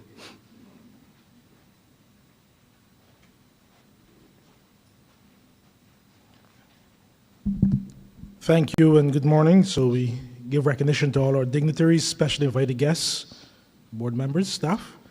Welcome and thank you for being here at our visibility conference for the year 2023-2024. It's good to see you all look lovely. So while they load up the presentation, I'm going to give a report on the standards and quality. There's some other aspects on behalf of Mrs. Cheryl Lewis. You would have heard earlier that Cheryl currently is on assignment overseas, so therefore she is not here to present the report, and I will willingly present on her behalf. So I'll look forward to the first slide that pops up. Next slide, James. So just to give you an outline, we'll talk about standards activity that we did for the period 2023-2024, a little bit about quality management certification and other projects and works of significance. So to start off, yes, please. So just to create a little understanding of how we work, Bnsi, as the national standards body for Barbados, we work on many different levels, as you can see here. There are about 4 levels for which we work: international, regional, sub-regional, and at the national level. And why is that? Because based on global trade rules, how it works is that the international community first looks for international requirements and international benchmarks, meaning standards, as the basis for which we will use to trade materials, commodities, and services.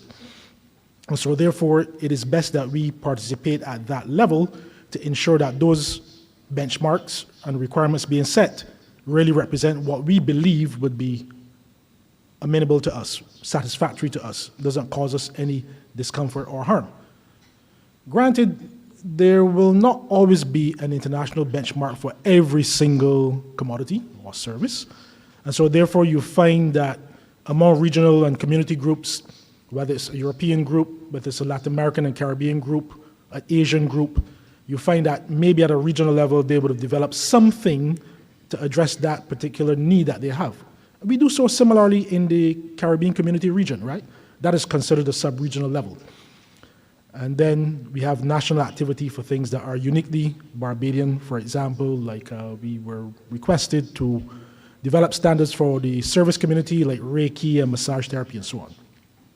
And so therefore our focus tends to be at the international level. That's where we participate and spend most of our resources. You would not find a lot of national activity because really and truly it does not make sense. It makes sense to participate at the international level, at the regional level, because we can then shape those, we can adopt them as ours because we would have been there to help develop them. And therefore, this is what the graphic here is intending to show. Next slide, please. And so we need people to help us to do that. We need you, the experts. You are the expert. You work in a particular sector or a particular field. You've been there for many moons, many years, and you know how the thing works, right? You're either using it, you've designed it, you've tweaked it, and that makes you an expert in our books. And so we want you to sit at the table, whether you're representing your industry or at the national level you represent Barbados in that international community, to be able, as I said just a moment ago, to guide and have those national benchmarks being set. And so therefore, stakeholder engagement is absolutely critical to the work that we do in the standards field. We cannot get enough stakeholders to help us participate. And we have all of the stakeholder groups represented here who actually help and contribute towards standards development.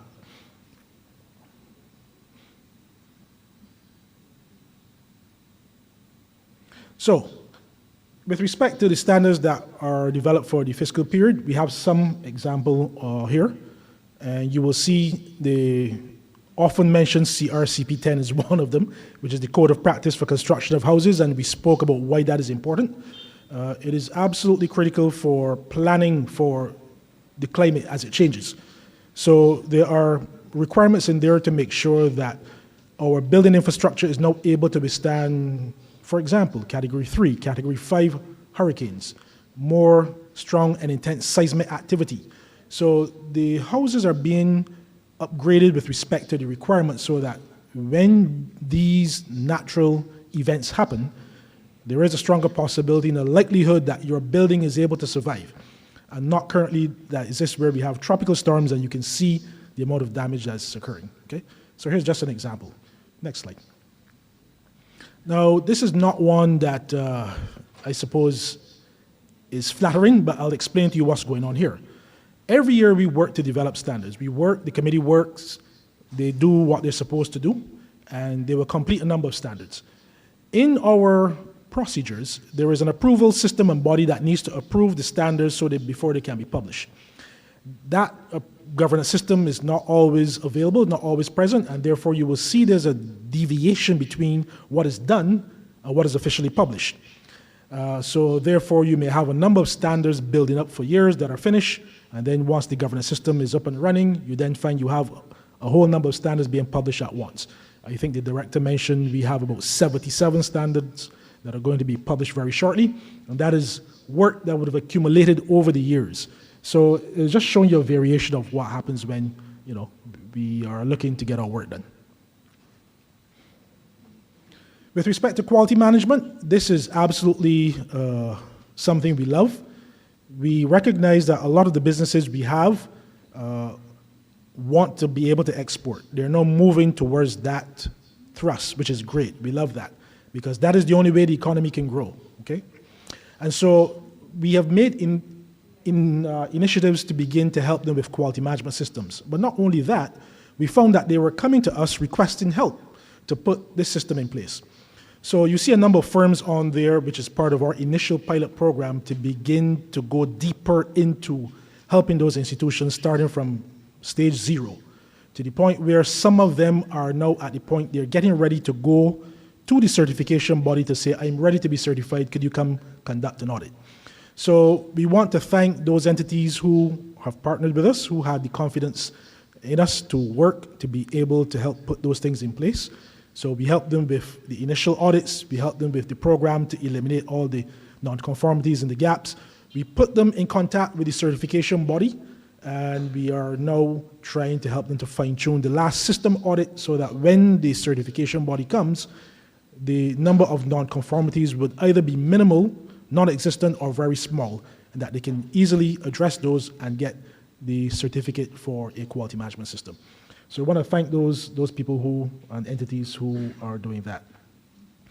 But not only QMS, we also have realized other bodies, innovative ones, and you'll hear about that in our next report next year, because we are now working on it. We have, in the social area, bodies also asking for social certification, which is great. So we're talking about our NGOs and so on who are looking after the social aspects of the economy, wanting to say, hey, look, we want to get our system certified, we want to get our training certified, we want to get our people certified. And we love that because it's a challenge for us, it's something new. We are innovating here in terms of developing a certification scheme for such a social system in an NGO format. And it's great because I think the team likes this type of challenge. And so far it's been going well. We've met with them, we've provided training, we are now meeting with the experts, we're putting the standards on paper, requirements, we've done that.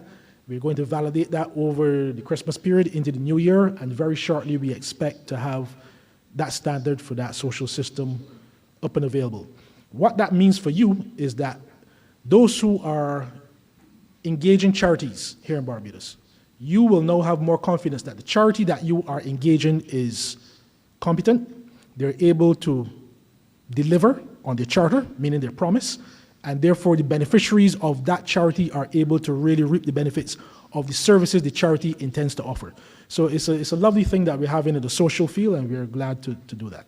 But just to say, our product certification still exists, the voluntary system with our BNSI mark. We do have it on very few products. It's voluntary and people choose. I think we probably need to do probably a better job of marketing it, but it does exist and it's still there.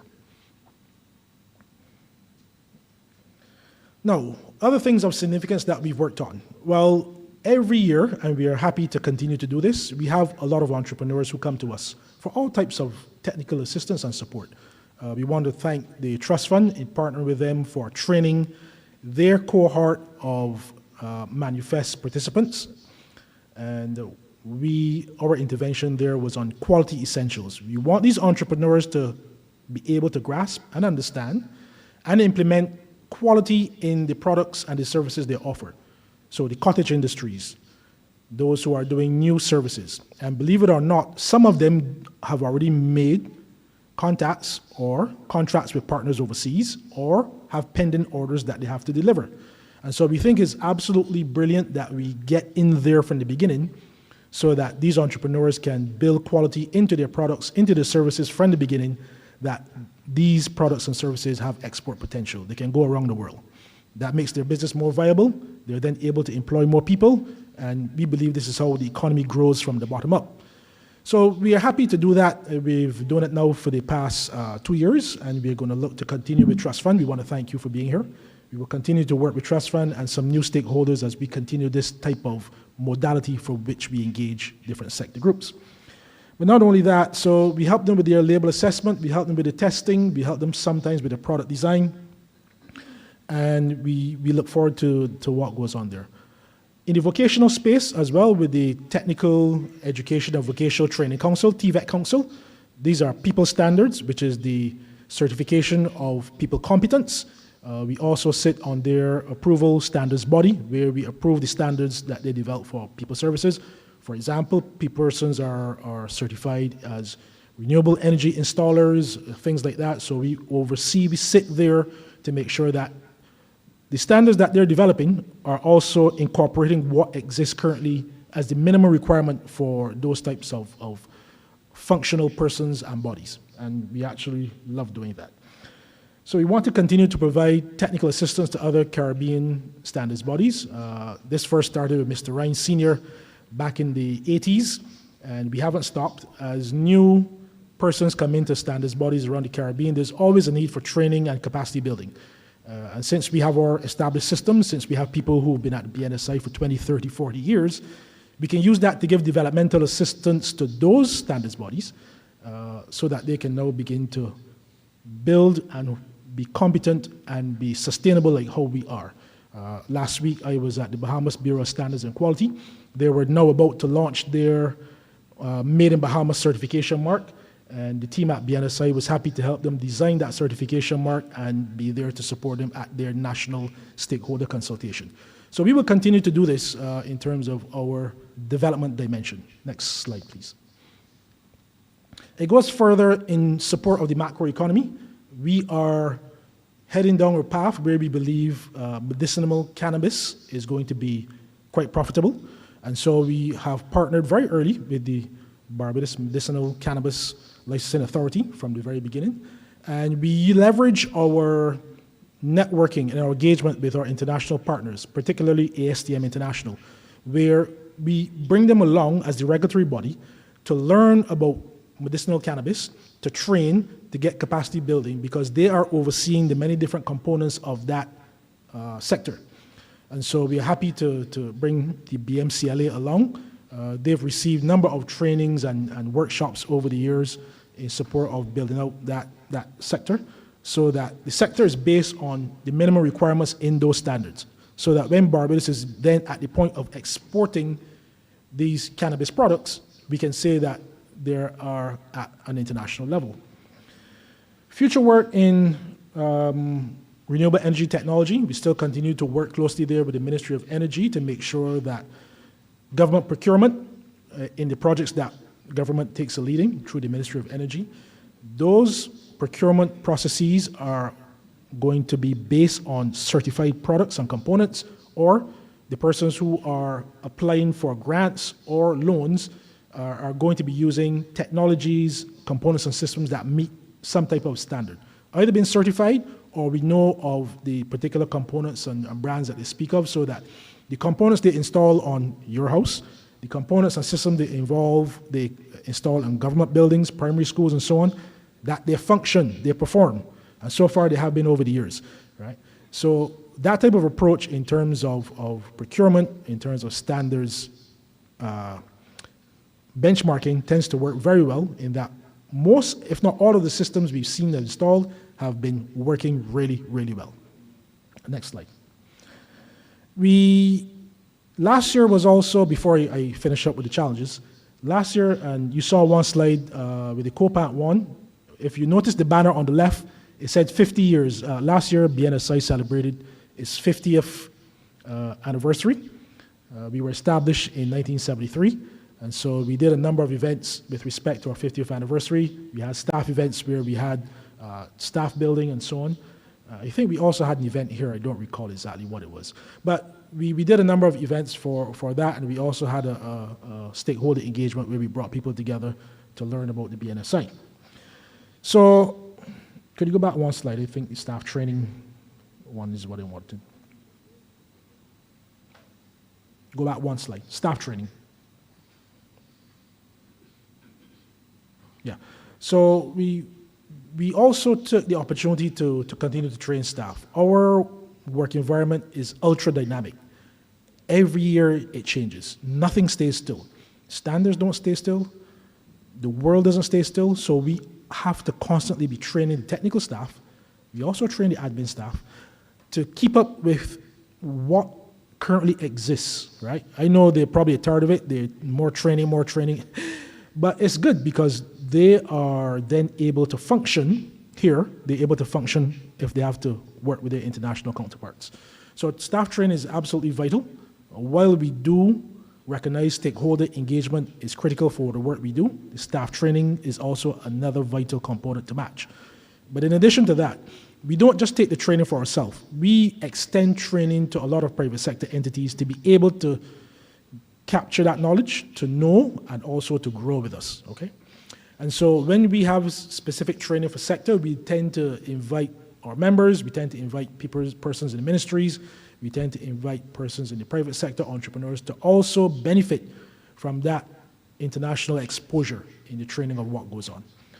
So here are some of the things that you would have seen with respect to staff training, and we are quite happy that it goes well from year to year.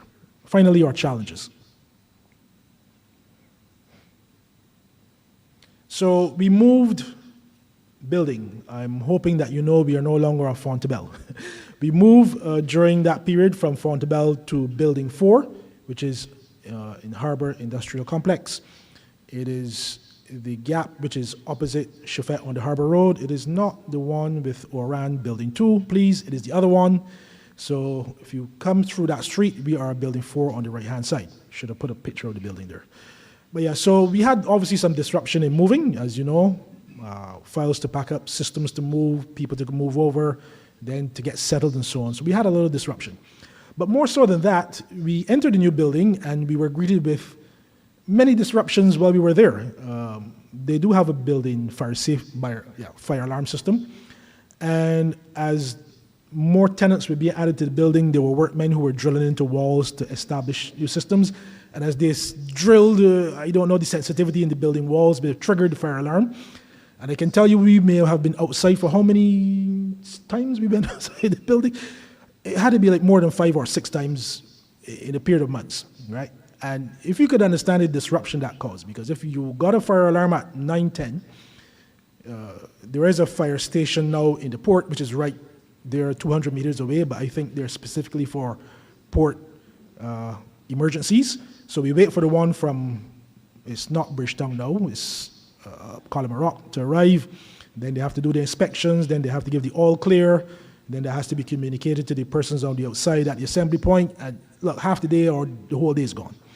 So we had lots of disruptions with respect to fire alarms, false alarms, and I think Director Ryan would have seen that because I took lots of pictures of the fire brigade outside and posted it to him. And say, look, the staff is outside, because we just can't do anything with this fire alarm system. So yeah, thankfully this year it has settled, although we did have one within the last month, I think, but it has settled down. So now we are no longer having those issues. As you would have heard from the minister and everyone, we work tirelessly across a whole number of sectors.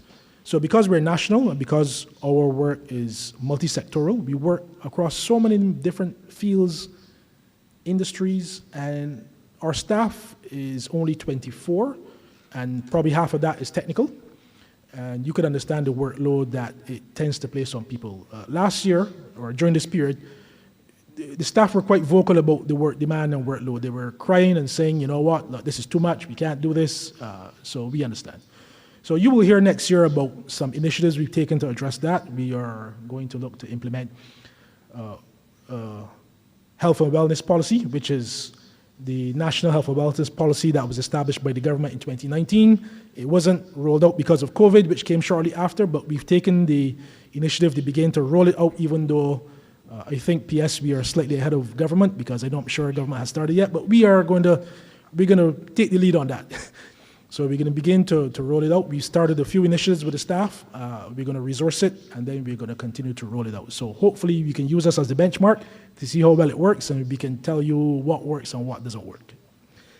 So we do have some ICT issues. As I said, the ultra standardization environment, everything obviously working global is going to be virtual, and therefore the systems, system inoperability, obsolescence, we have to invest in ICT infrastructure. It always catches us by surprise how things change, and we have to be constantly catching up. So there's always this misalignment between what we have and what then exists, and we have to be constantly working on that. And we hope that our budget continues to be the same year after year. We did have some investment this year with the equipment to modernize the lab, and we thank the government for that.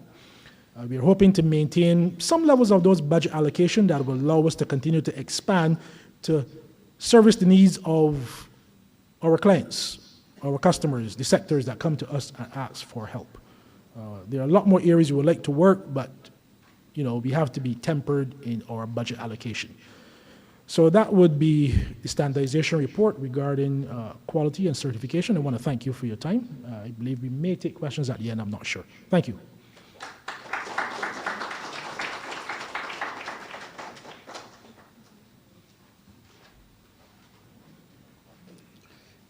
Thank you so much, Fabian Scott, CTO. No, not CTO, no more. Acting Director, Deputy Director. Thank you. You managed to cover a number of points with regards to standardization footprint, product certification, which is far-reaching, vocational standards, which is a driving force. I also mentioned about standards really are not static, and we need training all the time. The other thing you mentioned about, and I'm sure the staff would agree, small staff, large workload. Is that a change for anybody? Is that always the norm? Small staff, large workload? What about the pay? What about the pay? All right, I ain't getting into that, all right? But you understand. We thank you for that summary, Mr. Scott. Thank you so much. We're now going to look forward to the report from Finances, which is going to be handled by Mrs. Kira Cave, Finance Officer.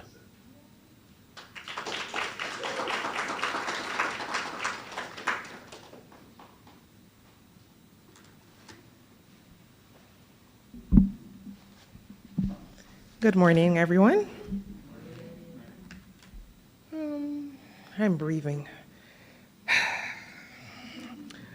So the total income for the year was just over 2.6 million, sorry.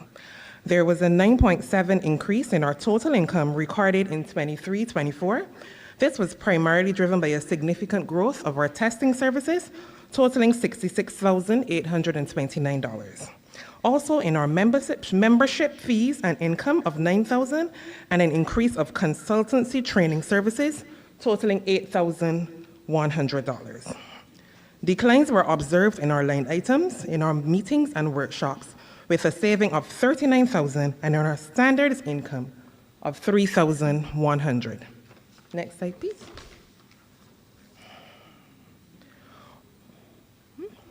Our expenses decreased by 4.92%, indicating improved cost control in several areas. There was a significant saving in our lab supplies equipment and totaling expenses of $63,666 and our repairs and maintenance expense of $61,000. Increases were noted in our conference meetings and workshops of $61,000 and advertising and promotion of $3,805. Next slide. All right, so this is our key financial ratios. Our testing services accounted significantly for our revenue growth, indicating a stronger demand for these services. Also notable would have been an increase in our government grant, which contributed heavily to our income, reinforcing our reliance on external funding. Under our expense trends, lab expenses decreased significantly, showcasing a better procurement process. However, our salaries and wages increased due to staff-related costs, suggesting our workforce investment initiatives. All right, so for my recommendations, all right, we as a team will continue to monitor our spending in various areas to ensure it's in alignment with our strategic goals and plans. We will also try to focus on expanding our high-performing revenue streams, like our testing and metrology services, and explore any new resources, such as a third-party certification and enhanced training workshops. For financial sustainability, we're going to try to reduce our reliance on our government grants by developing our commercial income streams and strengthen our branding and marketing efforts for our consistent growth. So thank you from Finance.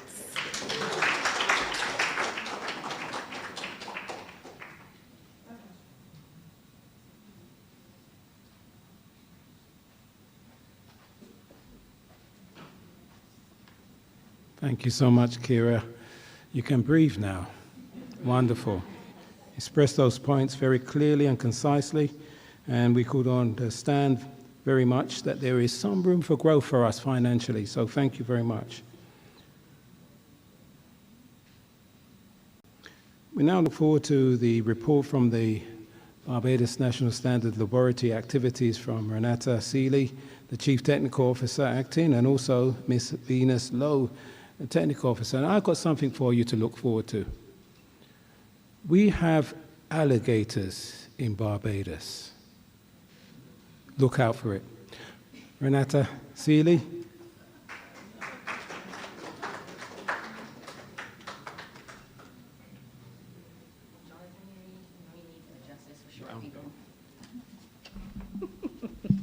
Thank you. Thanks. Well, good morning again, everyone. So I am Lynn Seeley, and I am the Acting Chief Technical Officer for the BNSI Laboratory Services. It is my pleasure today to give you an update about what we have been getting up to in the BNSI lab. Next slide, please, Alicia. So Mr. Ryan would have mentioned already in his report some of the projects that we've been doing in the BNSI lab. We would have assisted with the testing of the water meters, and then also provided support for the manufacturing industry.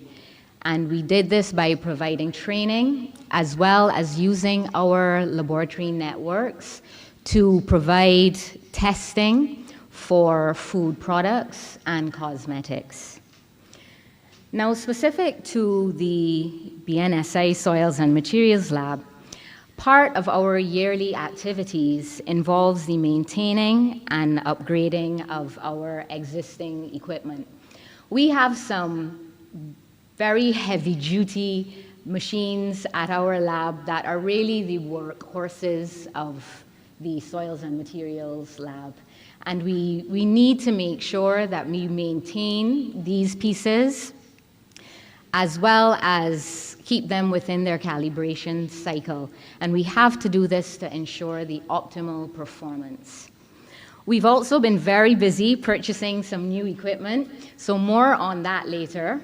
But suffice to say that we've been going through the lab and we've been swapping out some of our older not quite obsolete pieces with some new, modern, up-to-date versions. Besides the equipment, we've also been upgrading the BNSI laboratory building itself. Obviously, with new equipment, this is going to result in an increase in the demands, in the demands of the electric system that we have at the lab. So we've already recognized that we need to do some serious upgrading of our electric capacity.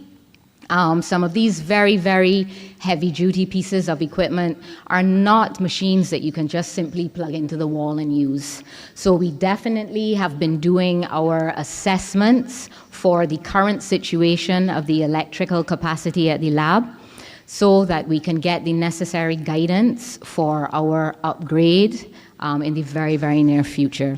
The same goes for the roof. We also need to upgrade the roof at the lab, and likewise, the same assessments being done with how best to move forward with those very, very large renovation projects. And of course, there are always areas in the lab that we are cleaning and making ready for use as viable lab space.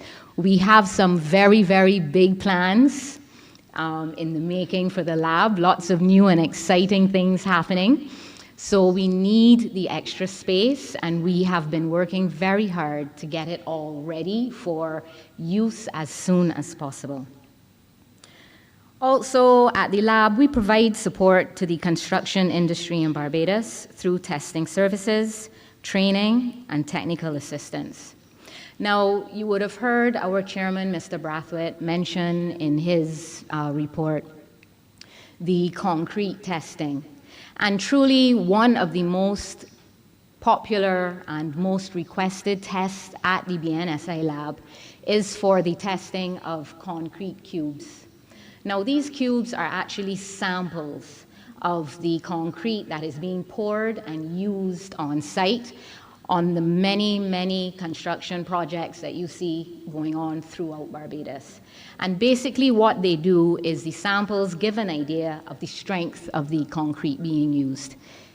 Of course, there are international standards that speak to the expected requirements for concrete and also for the sampling. So what we noticed in our very, very close work with the construction industry is that from time to time, we would receive cubes that were not suitable for testing. We had to reject them. You know, they looked a little wonky, maybe leaning a little bit on one side, so not quite a neat cube. Some of them had severe cracks or literally flaking in areas, and you can appreciate that that would not be suitable for testing. In our chatting with the clients, we realized that they didn't quite appreciate the need for the specifics of the sampling. And we thought to ourselves, well, oh, okay, here's an example for us where we can provide extra support, an opportunity for us to provide support to our clients by offering them some training on how to properly sample the concrete cubes. And then what we also did at BNSI was we bought a stock of standard cube molds, because we also realized in our chats with the clients that they were making their own cubes out of wood, out of metal, whatever. And obviously, sometimes they were not giving the desired product. So we brought in our standard molds. We are going to offer the training, and once we can sign off on the competence of the clients to create their samples, then we can discuss with them about borrowing using our BNSI standard molds in the creation of their samples. So this is just a small example of how we go about supporting the construction industry. Next slide, please, Alicia. So BNSI lab staff members hard at work, training, receiving training, giving training. Mrs. Cave would have mentioned in her report about more staff at the BNSI. We have had to hire more lab staff in order to accommodate the increase in requests that we have been receiving for testing. There's a whole lot going on across the island of Barbados. Next slide, please, Licia. So in terms of building capacity at the lab now, the last time that we would have been here speaking, we would have mentioned the imminent retirement of Mr. Keith Best. And we know that Keith is the guru of all things soils and materials testing related. And yes, technically, Keith has retired, but we have retained him at the BNSI in the capacity of a consultant. So Keith has been spending the past year training the new staff at the BNSI and our staff from before, of course, in the tests that we currently offer, but also in the tests that we plan on very soon being able to offer to our clients. So we are reinforcing the current tests and also preparing for when we expand the services being offered by the BNSI laboratory services. In addition to that, BNSI Lab is pursuing accreditation. Now, there are requirements and things that must be done in order for us to achieve our goal of accreditation. Part of that involves having our quality management systems, and we have been very busy developing and implementing all of the policies and procedures that are necessary for a laboratory seeking accreditation.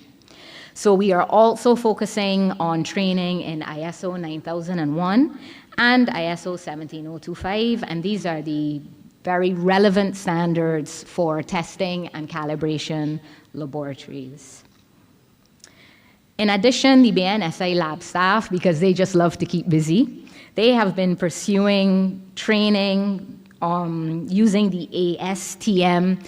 That is the American Society for Testing and Materials, and they are very, very active and well known in the construction industry. So our lab staff has been pursuing training in their e-modules. I'd like to say in their spare time, but they don't have that because they're all very busy and very dedicated staff. And I have to echo what has been said throughout this morning's proceedings about the commitment of the BNSI staff. And I really do thank the lab staff for their dedication that they show every day. So next slide, please, Alicia. Big, exciting news, big things happening at the lab.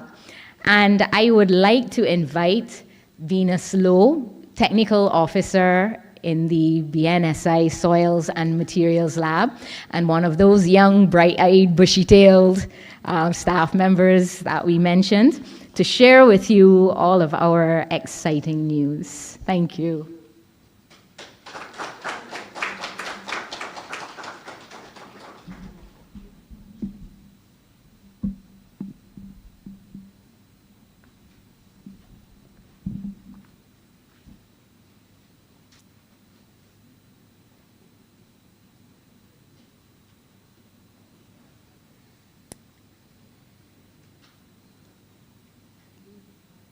Just waiting for my slide. Okay. So as you may already know, we are going to be offering asphalt testing. And throughout the year, we have researched what are the needed tests, and we have ordered the corresponding equipment to provide these tests. This will allow us to enhance our capabilities of testing and specifying asphalt binder and the aggregate used for asphalt. And it will allow us to test the performance-grade asphalt, which is used globally and in international airport runways. We have recognized there is a need for further support in road construction projects, such as the several ongoing and yet to be started road remediation projects in the Scotland district. Next slide, please. So the longevity of asphalt roads is heavily influenced by the quality and type of asphalt binder and aggregate. Of course, there are many other factors, such as the on-site application and the traffic load on the asphalt pavement.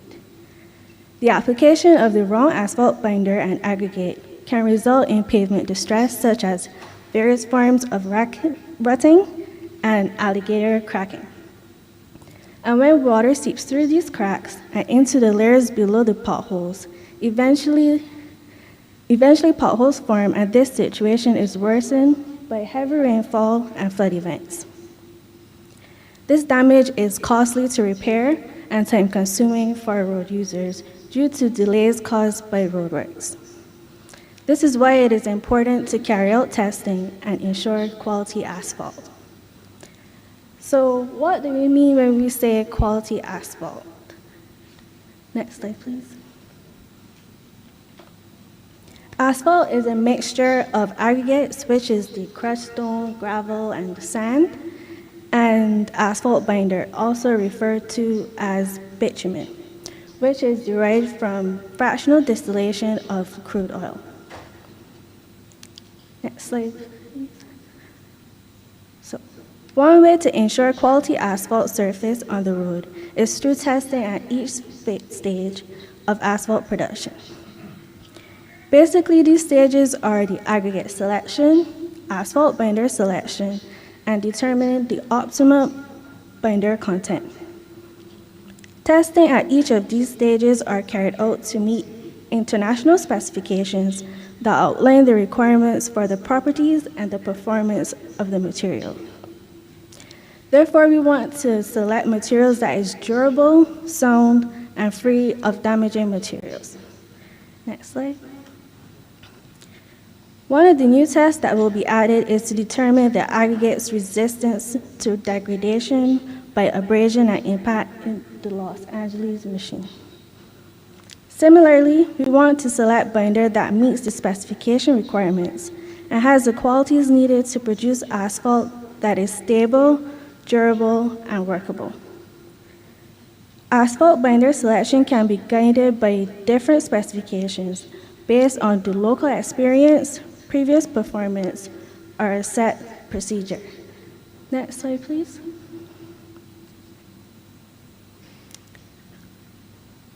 For example, next slide. For example, the rolling thin film oven test simulates short-term aging, which occurs during the application of the asphalt. And the pressure aging vessel, on the next slide, mimics a number of years of field service and the likelihood of pavement cracking.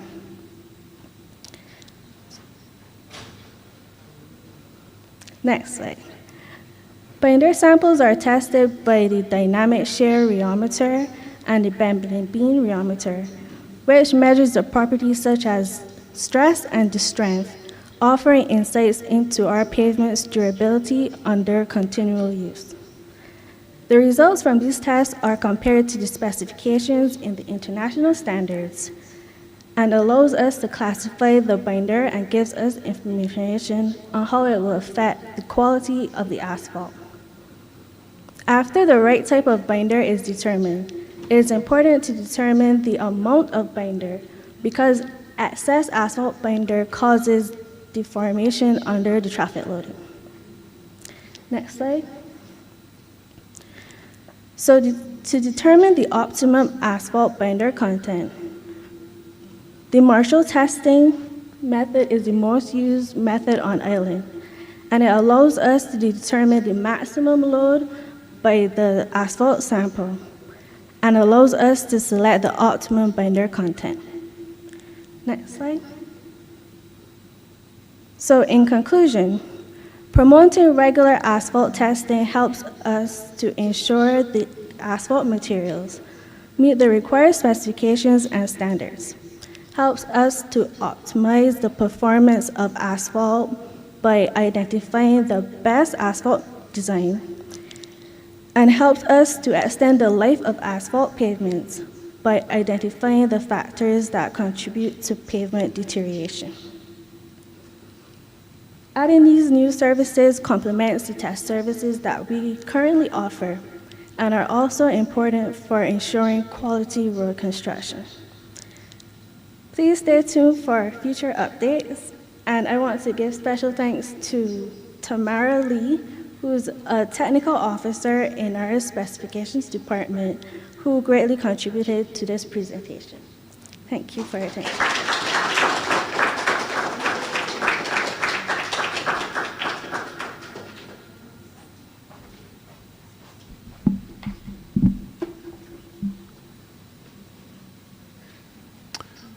Thank you very much, Renata Seeley and Venus Lowe, for those presentations. Now, Renata covered a number of points for us with regards to testing and accreditation for the laboratory. 17025, with regards to quality management of the lab, and ISO 9001 with regards to quality management, are essential to move the laboratory forward. Now, just a question for you all. With regards to Venus Lowe's presentation, did you find the alligator? Did you see the alligator? We have plenty of alligators here in Barbados. Did you see it? Wonderful. So, good. So next time you see an alligator, you know that there's a number of tests that can be required as brought out from the presentation, enabling us to have longevity. And I'm sure every time you see a pothole, you're going to be saying to yourself, that weren't tested enough. The aggregates weren't correct, right? So that's why we need to go to the BNSI to get those binders tested and making sure of the right thing. I can see breathing down my shoulder on my left, this big guy here, Damien. He's going to give us a report on meteorology activities. Damien Scott Prescott, you have our full attention, all right? I don't know. Go ahead. Thank you, Jonathan. Good morning, esteemed colleagues. Protocols have been established. My name is Damien Prescott. I am the technical officer for meteorology at the BNSI laboratory. I'm going to take a few minutes to go through some of the wins and success stories that we've had since the last visibility conference in October this time last year. So our main sectors still remain in areas of food and beverage, temperature metrology, pressure for aviation, mass metrology across, mass metrology across several commercial areas, health as well, concrete testing, and quite recently, volumetric analysis for liquids. Next slide. Well, this is a hot topic at present in the island. We all know what happened on July 1st, 2024, and BNSI has had a role to play in the recovery, or what we term to be the resilience efforts for the fishing industry. So you will see in the bottom hand, right corner, myself, the Director of Fisheries, as well as Mr. Platt. We would have visited the Bridgetown Fishing Market and did some analysis on the jetty at that location. We were also able to look back in our historical records for the tests that were done on those concrete slabs and provide to the Fisheries Division as well as the Ministry of Environment and National Beautification those standards that we utilize to help them procure and produce the concrete for the jetty. Thankfully, the standards were compliant, the tests were accurately done, and that will help the government build back better when they engage with the World Bank and other finance agencies to provide the new facilities at the fisheries complex. Obviously, in the top left-hand corner, sorry Alicia, please go back. You can see it there, us and, well, myself, ground zero with the Prime Minister, Dr. Shelley-Ann Cox, Minister of MEMB, as well as our Honorable Prime Minister and Minister of Home Affairs when we visited the market on that dreadful day. Next slide. So here's an example of a sample that we took, and we took it back to the lab. We ran another set of tests on it just to ensure that the records at the lab were consistent with the tests that we did after the impact. So Jonathan has a piece there. I think it's still in the lab. Probably is a paperweight at this stage, but it will help us in our efforts to help that sector recover adequately. Next slide. Still in the fishing sector, our food production sector, the skills and verification project that we did in 2022 and extending it to 2023, we've built upon that by conducting a series of online trainings in collaboration with ICA and the FAO in terms of HACCP compliance, workshops on trade compliance and export facilitation for small and medium-sized enterprises. We held another workshop on better business practices with Barnufo, the Barbados Agricultural Society, as well as the FAO. And there are planned procurement exercises which Ms. Seeley will implement to assist the fisheries sector in our procurement exercises in 2025. Next slide. Here is a snapshot of an engagement that we partnered with ICA on and the FAO on the trade facilitation series that I just mentioned. So this was really important from the perspective of food security, food sustainability, and exports. So I would like to thank Mr. Glenn at ICA for extending that opportunity to the BNSI to assist in that space. Next slide. And we continue to work with the gaming industry to ensure that your selections of numbers on the balls is accurate. Well, fair. Yeah, well, I don't know how fair it is because I do recall a gentleman from, I think, the UK. He won the lottery a few months ago with a choice that I was not even aware of from the lottery, but nonetheless.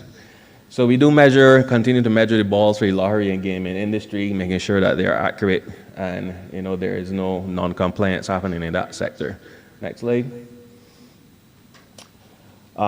This is one of our major consistent wins after 2023.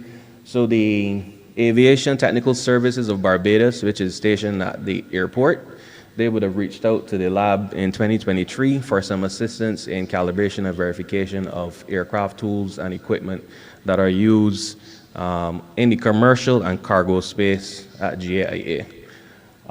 Presently, we do not have the capacity, we being BNSI, so we established a relationship with GNBS, who provides that service on our behalf to our client. So we send examples of torque wrenches, pressure gauges, tire pressure calibrators over to Guyana, have them calibrated and sent back to the islands so that the aviation sector is operating safely and securely. So we wouldn't want to have any tire blowouts on the runway, just like Mr. Ronnie was speaking to on tarmac. So this type of activity is really important in this sector with this client, and we've sent more equipment to Guyana this year than we did last year, bringing in increased income and revenue from that stream. Next slide. Unfortunately, this lovely young gentleman is no longer with us, but for about 6 months while he was at BNSI, he would have assisted me in some of the heavy lifting on the outside when we go to do our calibration and verification exercises. And this is a new client that we picked up this year, Private Aircraft Services, and that emanated from our partnership with the GAIA Engineering Department. So we have worked with PAS to calibrate their skills for their commercial operations when people are wearing their bags. I'm not sure. Pardon? That he didn't die? Sorry. Well, yes, he went on to greener path. Well, he went on to another industry where he's more comfortable. I don't know if it's green or otherwise. But BNSI is really green. All right, let me put that out there. Yeah. So Kyle would have assisted me on this particular day when we were doing the work at PAS. So that's a new client, and that's something that we would like to maintain and build upon, even if we do it regionally. Next slide. Back to ICA again.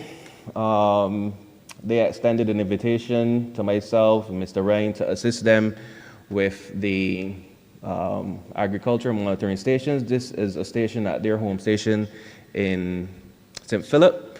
So I'm quite familiar with this station, being that I actually installed it when I was at CIMH.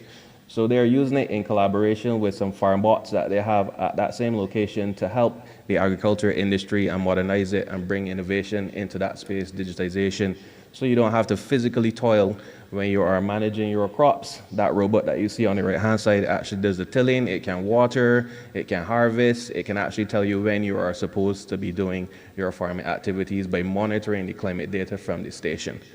Next slide. Foster's Bakery, another great client that we have. They have increased their production capacity. We started or continued, well, I started at BNSI in 2022. So I will have to say that we continued our collaboration with Foster's to a greater scale and extent at present, because we're now doing all of their ovens, all of their furnaces, their chillers, their fridges, all of their tabletop scales, in the process and manufacturing of their cakes and the little confectionery pastries that people like. So I'm very happy for that, maintaining of that relationship with Foster's, and I would like to build upon it, probably reaching out to the likes of Wabisco, probably Purity, to see what's available in that space in the private sector. Next slide. Kind of the elephant in the room. I would love for this initiative to be a bit further than it is, but we will continue to work and advance it. We've picked it back up. This is the dairy industry. This is actually Mr. Brian Allen's farm in St. John. What we're doing here, we are trying to help the Dairy Farmers Association and dairy manufacturers on the island to accurately transfer their milk to Pine Hill Dairy. So there have been some issues in the past with the milk transfer quantities. Some farmers have been reporting that they have been undersold in their value, and there isn't an independent body, entity, or person who can verify that milk transfer in terms of the volumes that are being transferred from their tanks to the Pine Hill Dairy truck. So myself, Mr. Scott, Ms. Seeley, we have finished the exercise in terms of procurement of the last set of equipment that we need, and we will be re-inviting Vansad from Trinidad to come and commission the equipment which is at the lab. So we then have the capacity, we will then have the capacity to go to these sites, perform the calibrations on behalf of the farmers, and it's really a win-win, because you don't want the farmer to be losing revenue, and you don't want Pine Hill Dairy to be losing or gaining either. So we're really on the fence, right? We're not servicing any or having a preference in any of the two spaces, whether it be from the dairy farm side or from the production side at Pine Hill Dairy. So about 3 weeks ago, I went back and we did the measurements for the mixing tank diameters. Next slide, you'll see. Bottom right. So we're going to purchase the tri-clamps from Amazon and finish that exercise hopefully by the first quarter of 2025. That is my timeline. Next slide, Alicia. Barbados Bottling Company in Newton. Again, we're assisting them in their beverage manufacturing. Their latest request from us was to provide them with some of the services for their mixing tank calibration, which is a pretty intensive ordeal, because this is, I think that's a 6,000 liter tank. And I don't know if you appreciate what it takes to calibrate a tank of that size. There are some of these tanks, or well, not tanks, these containers called provers, where I have to pour water into the prover, pour it into the tank, and do that repetitively until I get to 6,000 liters. That's what is available to us at present. Right, so there are large provers that we have downstairs in the lab, and this is an initiative that we will pick up with BBC, a new service that they requested of us this year. Before, we were doing their CO2 oxygenation tanks, making sure that those are accurate, torque wrenches, torque screws, skills in the laboratory. Obviously, if you're mixing sugars and other ingredients, for your Powerade and your Sprite, your Diet Sprite and Coke, you want to have the right concentrations or measurements of sugar. We know how it is with NCDs on the island. So that's another important initiative. Next slide, Alicia. Collaboration with the IFSC. Similar ministries, this is through work between BNSI and Export Barbados. I think you're quite aware of the International Food Science Center in Newton, where small and medium-sized entrepreneurs or businesses who are doing food production exercises can go to the IFSC and use the shared use facility to do their pepper sauces, their drinks, whatever they have. So we calibrate the fridges, you can see in the bottom left, as well as the scales on the right. We're also doing some work now in pH, where we're calibrating their pH monitors. So your acidity and stuff like that for your sauces, so that they don't go off on the shelf. We've had one example of a client who had a drink on the shelf using sugar in the recipe, but there was some explosion of the drinks on the shelves, and it led to the fact that his mix was not accurate. He actually started to use a different sugar hidden, so you know what happened. The gas, and you're familiar with that, right? Good. So we will continue to help the IFSC and some of our SMEs in that space. Next slide. We could skip this as well, because that's just another set of pretty pictures. Next. We're going back. And the QAH, Queen Elizabeth Hospital. So we do work with the diagnostic labs there, the histology lab, measurements of organs for persons who are deceased, to do, with your post-mortem analysis, measuring your heart, your lung. You want to make sure that that's accurate. You don't want to be reporting that this person died and had a heart weighing 7 pounds when it was 5, because that will have some sort of influence in that term. So you can see us there doing some work that we conduct at least twice a year at the QEH. Next slide. Regionally, internationally, we continue to work with CrossQ. We still have a rep here, but I want to extend appreciation to Nicole Bess, the incoming CEO as well, Ms. Cheryl May, what's her last name? Smith, Ms. Walker. So we would like to keep that collaboration going forward and help our stakeholders and partners. So we did a ISO 9001 training online, which was very well attended in May. We had over 90 representatives in that virtual meeting, and we will be repeating that exercise next year. Next slide. This is some interchange between the NSI, SIM, PTB, for the metrology for digital transformation, doing that innovation in the space of metrology.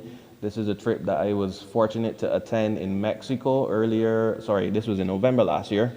So this is the closeout of the M4DT initiative. So it was really good to partner and work with international metrologists and do knowledge exchanges. Next slide. This year, August 2024, I attended the SIM school in Colombia as a CARMET rep. So we were able again to showcase our work in the region to SIM with the other NMIs and in the private sector where there has great benefit and value. Next slide.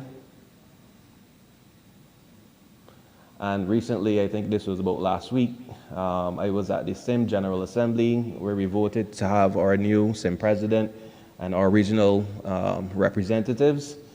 There were also exchanges between the IDB, PTB for metrology activities which will come online in 2025 toward 2027. So those are areas that we can focus on to build upon what we've started already at the institution. So I'm happy to see that the engagement and collaboration from SIN is continuing to our BNSI. Next slide, Alicia. That's me just starting the voting proceedings, and this is a picture of some of the laboratory equipment that was at SINAM. Next slide. Plan procurement.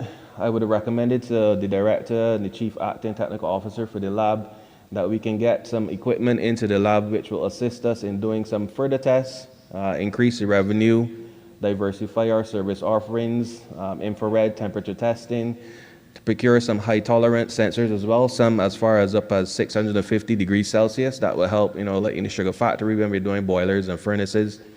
Presently, the equipment that we have can't go that high when we're doing hot blocks, gas and pH testing. The test that I do at IFSC is with IFSC's equipment. So I would prefer that we procure ours so that our tests are done in a really independent and transparent manner. Yeah. And then with the wisdom of the director, he has gone about and procured some 1-ton weights to assist the DCCA with some of their work as we go across the landscape with export commodities, sugar, in the steel and metal industry.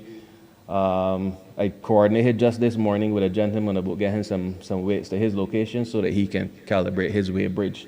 And then we would love to, if we can, donate one scale to QH, because they do have a scale there that needs to be replaced. It's an old analog tipping scale, hidden, not very accurate, as well as in the fisheries division, where they're still using some of these analog scales to measure fish, and you are actually not, sorry, don't let me say that. There needs to be some correction on the use of the scales in the fishing market. That's what I need to say politically. No, don't jump on that, Ms. Holder, please. So that's about it from me. Thank you for your time, and I hope that you enjoyed the presentation.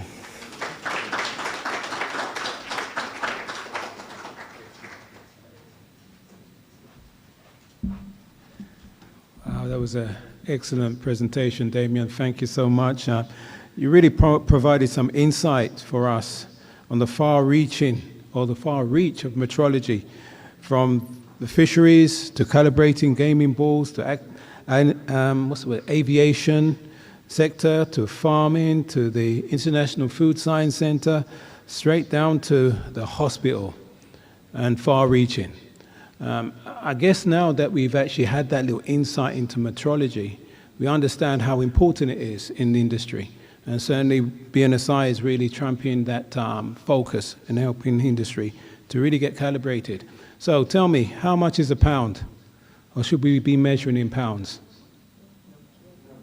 Do you even know? If you put it on the scale, that's why we need calibration, to ensure that we get what we're supposed to have.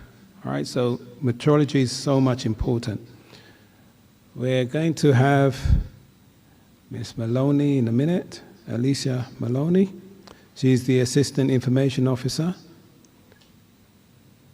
And she's really going to give us some insight now also into BNSI's work, the outreach activities. Maloney, you have our attention, please.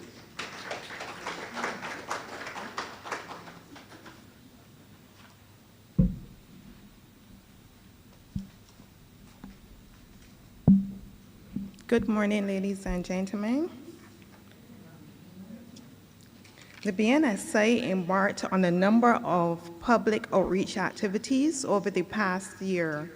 Our engagements targeted the business community, the general public, and most exciting, we were able to add students to our audience.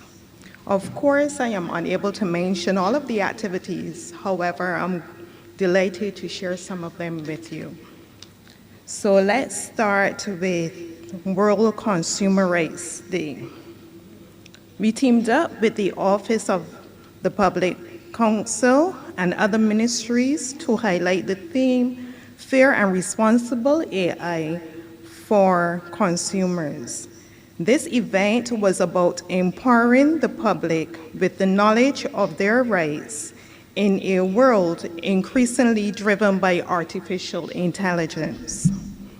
Attendees learned that AI systems should support their human rights of privacy and data protection, equality and non-discrimination, while also understanding the benefits and risks of these technologies. Okay, Susan, you can bring up the slide.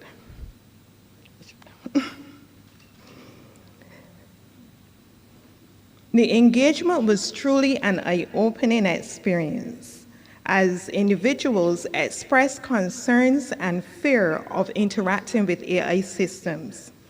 With AI being an integral part of our daily lives, we encouraged everyone to be more AI savvy.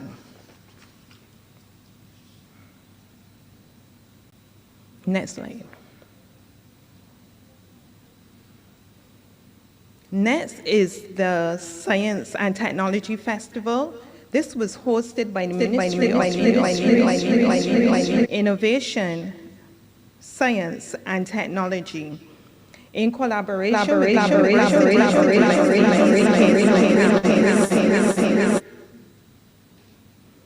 At the festival, we engaged students from the primary schools. Our focus was to educate them about metrology, the science of measurement. Honestly, the children did not have any idea what meteorology was, and when asked, they give the definition of meteorology, basically the study of the weather. We knew children that age would require a special touch to keep them engaged, and our meteorologist, Mr. Damian Prescott, stepped into action where he captivated them with his fascinating world of measuring instruments. He illustrated how precision and accuracy are crucial in everything from science to everyday life. The excitement did not finish there. The children had a blast creating their own measurements as they tried to match ribbons to a specific distance in a fun hands-on activity. Prizes were awarded for their efforts and accuracy of the measurement. We were happy to make that day full of discovery and fun for the students. Next slide. The final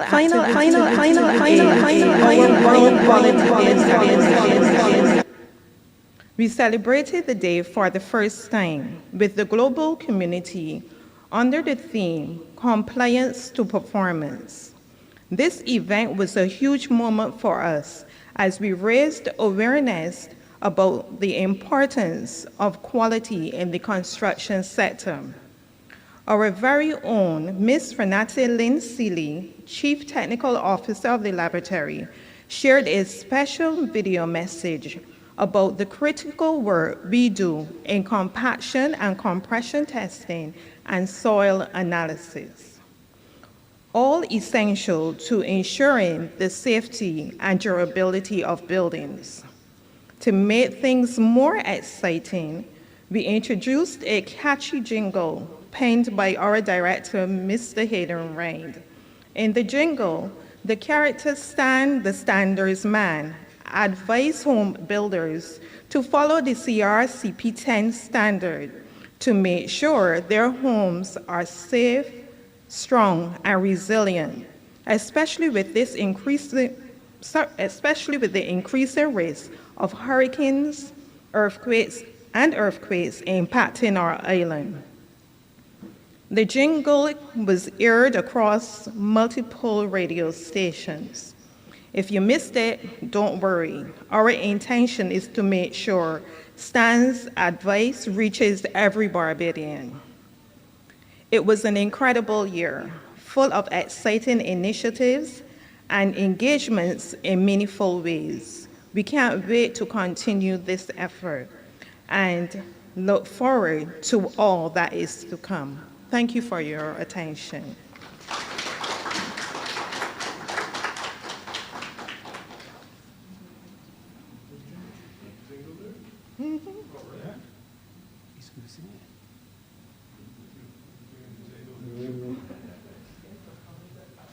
If we don't get the jingle, Mr. Ryan is going to go and perform it for us.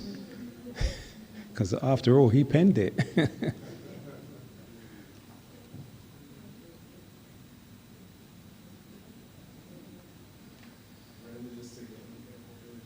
Get your voice ready. Come on.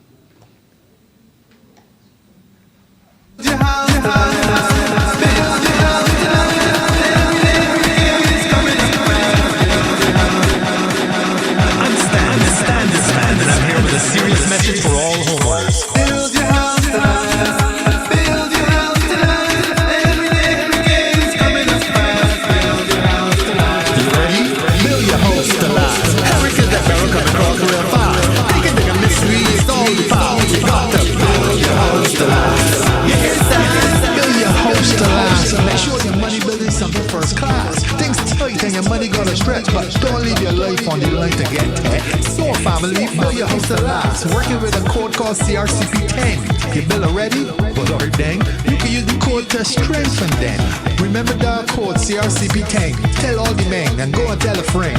Don't let no more time move past. Bnsi say, build your house to last. Family, build your house to last. Wanna hear me? Build your house to last. Climate changing, easy this toss, so build your house to last. Build your house to last.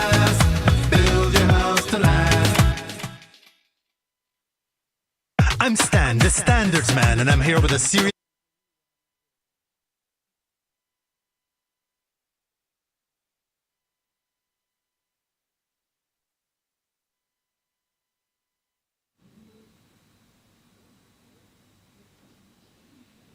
You going to play again? I should have said Harlem pull up.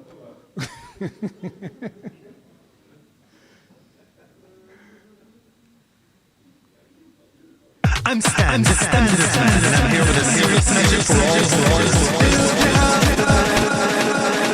I'm Stan, the standards man, and I'm here with a serious message for all homeowners.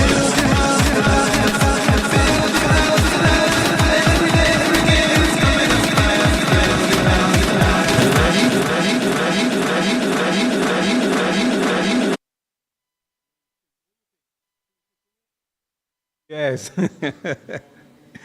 All right. Now, that was such an interesting presentation that we had there, as we mentioned before. We're now looking forward to the last part. Actually, before I even say that, we just had the jingle for CRCP 10. And as you imagine, what the input that standard will have on industry, on persons building their house in a resilient manner. And certainly it's not just a jingle, it's one of importance that would help with a cultural change. So lastly, we have closing remarks now for Mr. Hayden Ryan. Now, he prelude that with a song. No, I won't. Come on, Mr. Hayden Ryan, your closing remarks, please.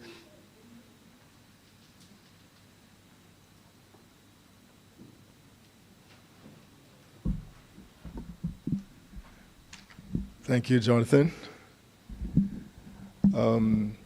So, on the eve of our independence, I must admit, when we were having this date as a chosen date for the workshop, we prayed and hoped, that people would come. And we almost filled the room with your attention and your presence. I must first thank our Honorable Minister Cadell. She's left at the break. But you must remember this is estimates period. It's a very, very busy time for the government and this independence. But yet she took time to be with us. Very appreciative of her and the Deputy PS who also had to leave for another engagement. I'd like to thank everyone who spoke and made presentations at the event, including our chairman, including our acting deputy director, the managers. I sat in the front like a proud father, so to speak. Even with some of the reservations and some of the nerves leading up to the presentations, I think it all went very, very well. And first, I would like to raise a round of applause for the staff of the BNSI for their amazing, not just knowledge, but passion with the subject matter, for agreeing yet another year to do a visibility. Perhaps next year we will tweak and make it into, like Minister said, a vision, yet bringing the public up to speed as to the work of the BNSI, and the advances of the BNSI. I would like to thank the Marriott team, of course, our sound team, our cameramen, and most importantly, you, the participants or partners, ministries that have collaborated with us, fellow agencies. I really, really appreciate your presence on a Friday before independence. It speaks volumes to you wanting to be a part of the quality drive, as we call it at the BNSI. Now, there's a gentleman who perhaps spoke most for today, and this is none other than Jonathan Platt. And his jokes, did you get all of them? Well, the alligator one took a little while to surface, but then we got it in the presentation with Venus. And just to say that the light-hearted way in which our Master of Ceremonies took us through very formal, serious, and to use the minister's phrase, not so sexy topic, that helps. And I really appreciate you, Jonathan. Thank you for agreeing to be the Master of Ceremonies today. So for our MC. And yes, there are staff members, and we thank the staff already, but there's a wonderful team at the back which made sure that all of the tweaks, all of the presentations, all of the cues, the audience online watching by YouTube, and my understanding is that it's quite a few. So Alicia and Susan and the team, I really thank you. There is one member who's not here, and that's Vanessa Mason, and I would also like to thank her for all of the invitations that you would have received coming from Vanessa and Tamika. We really couldn't do it without all of you, so thank you so much once again. Lunch, if I may, MC, will be served in the same area that we had the break, I believe. Am I right, Jonathan? Yeah? And I really appreciate the support that you're giving to BNSI. We now have a quality council, which has been officially launched. And the work of that council, I too am looking forward to cheering. So stay tuned for more, but thank you and happy independence to all. Thank you.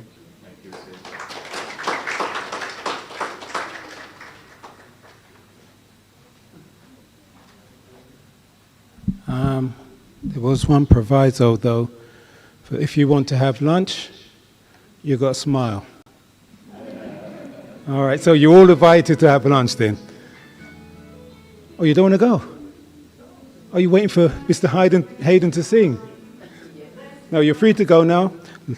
I won't look for you at lunch, but lunch is, as you said, just on the left-hand side. So thank you all for attending and paying keen attention.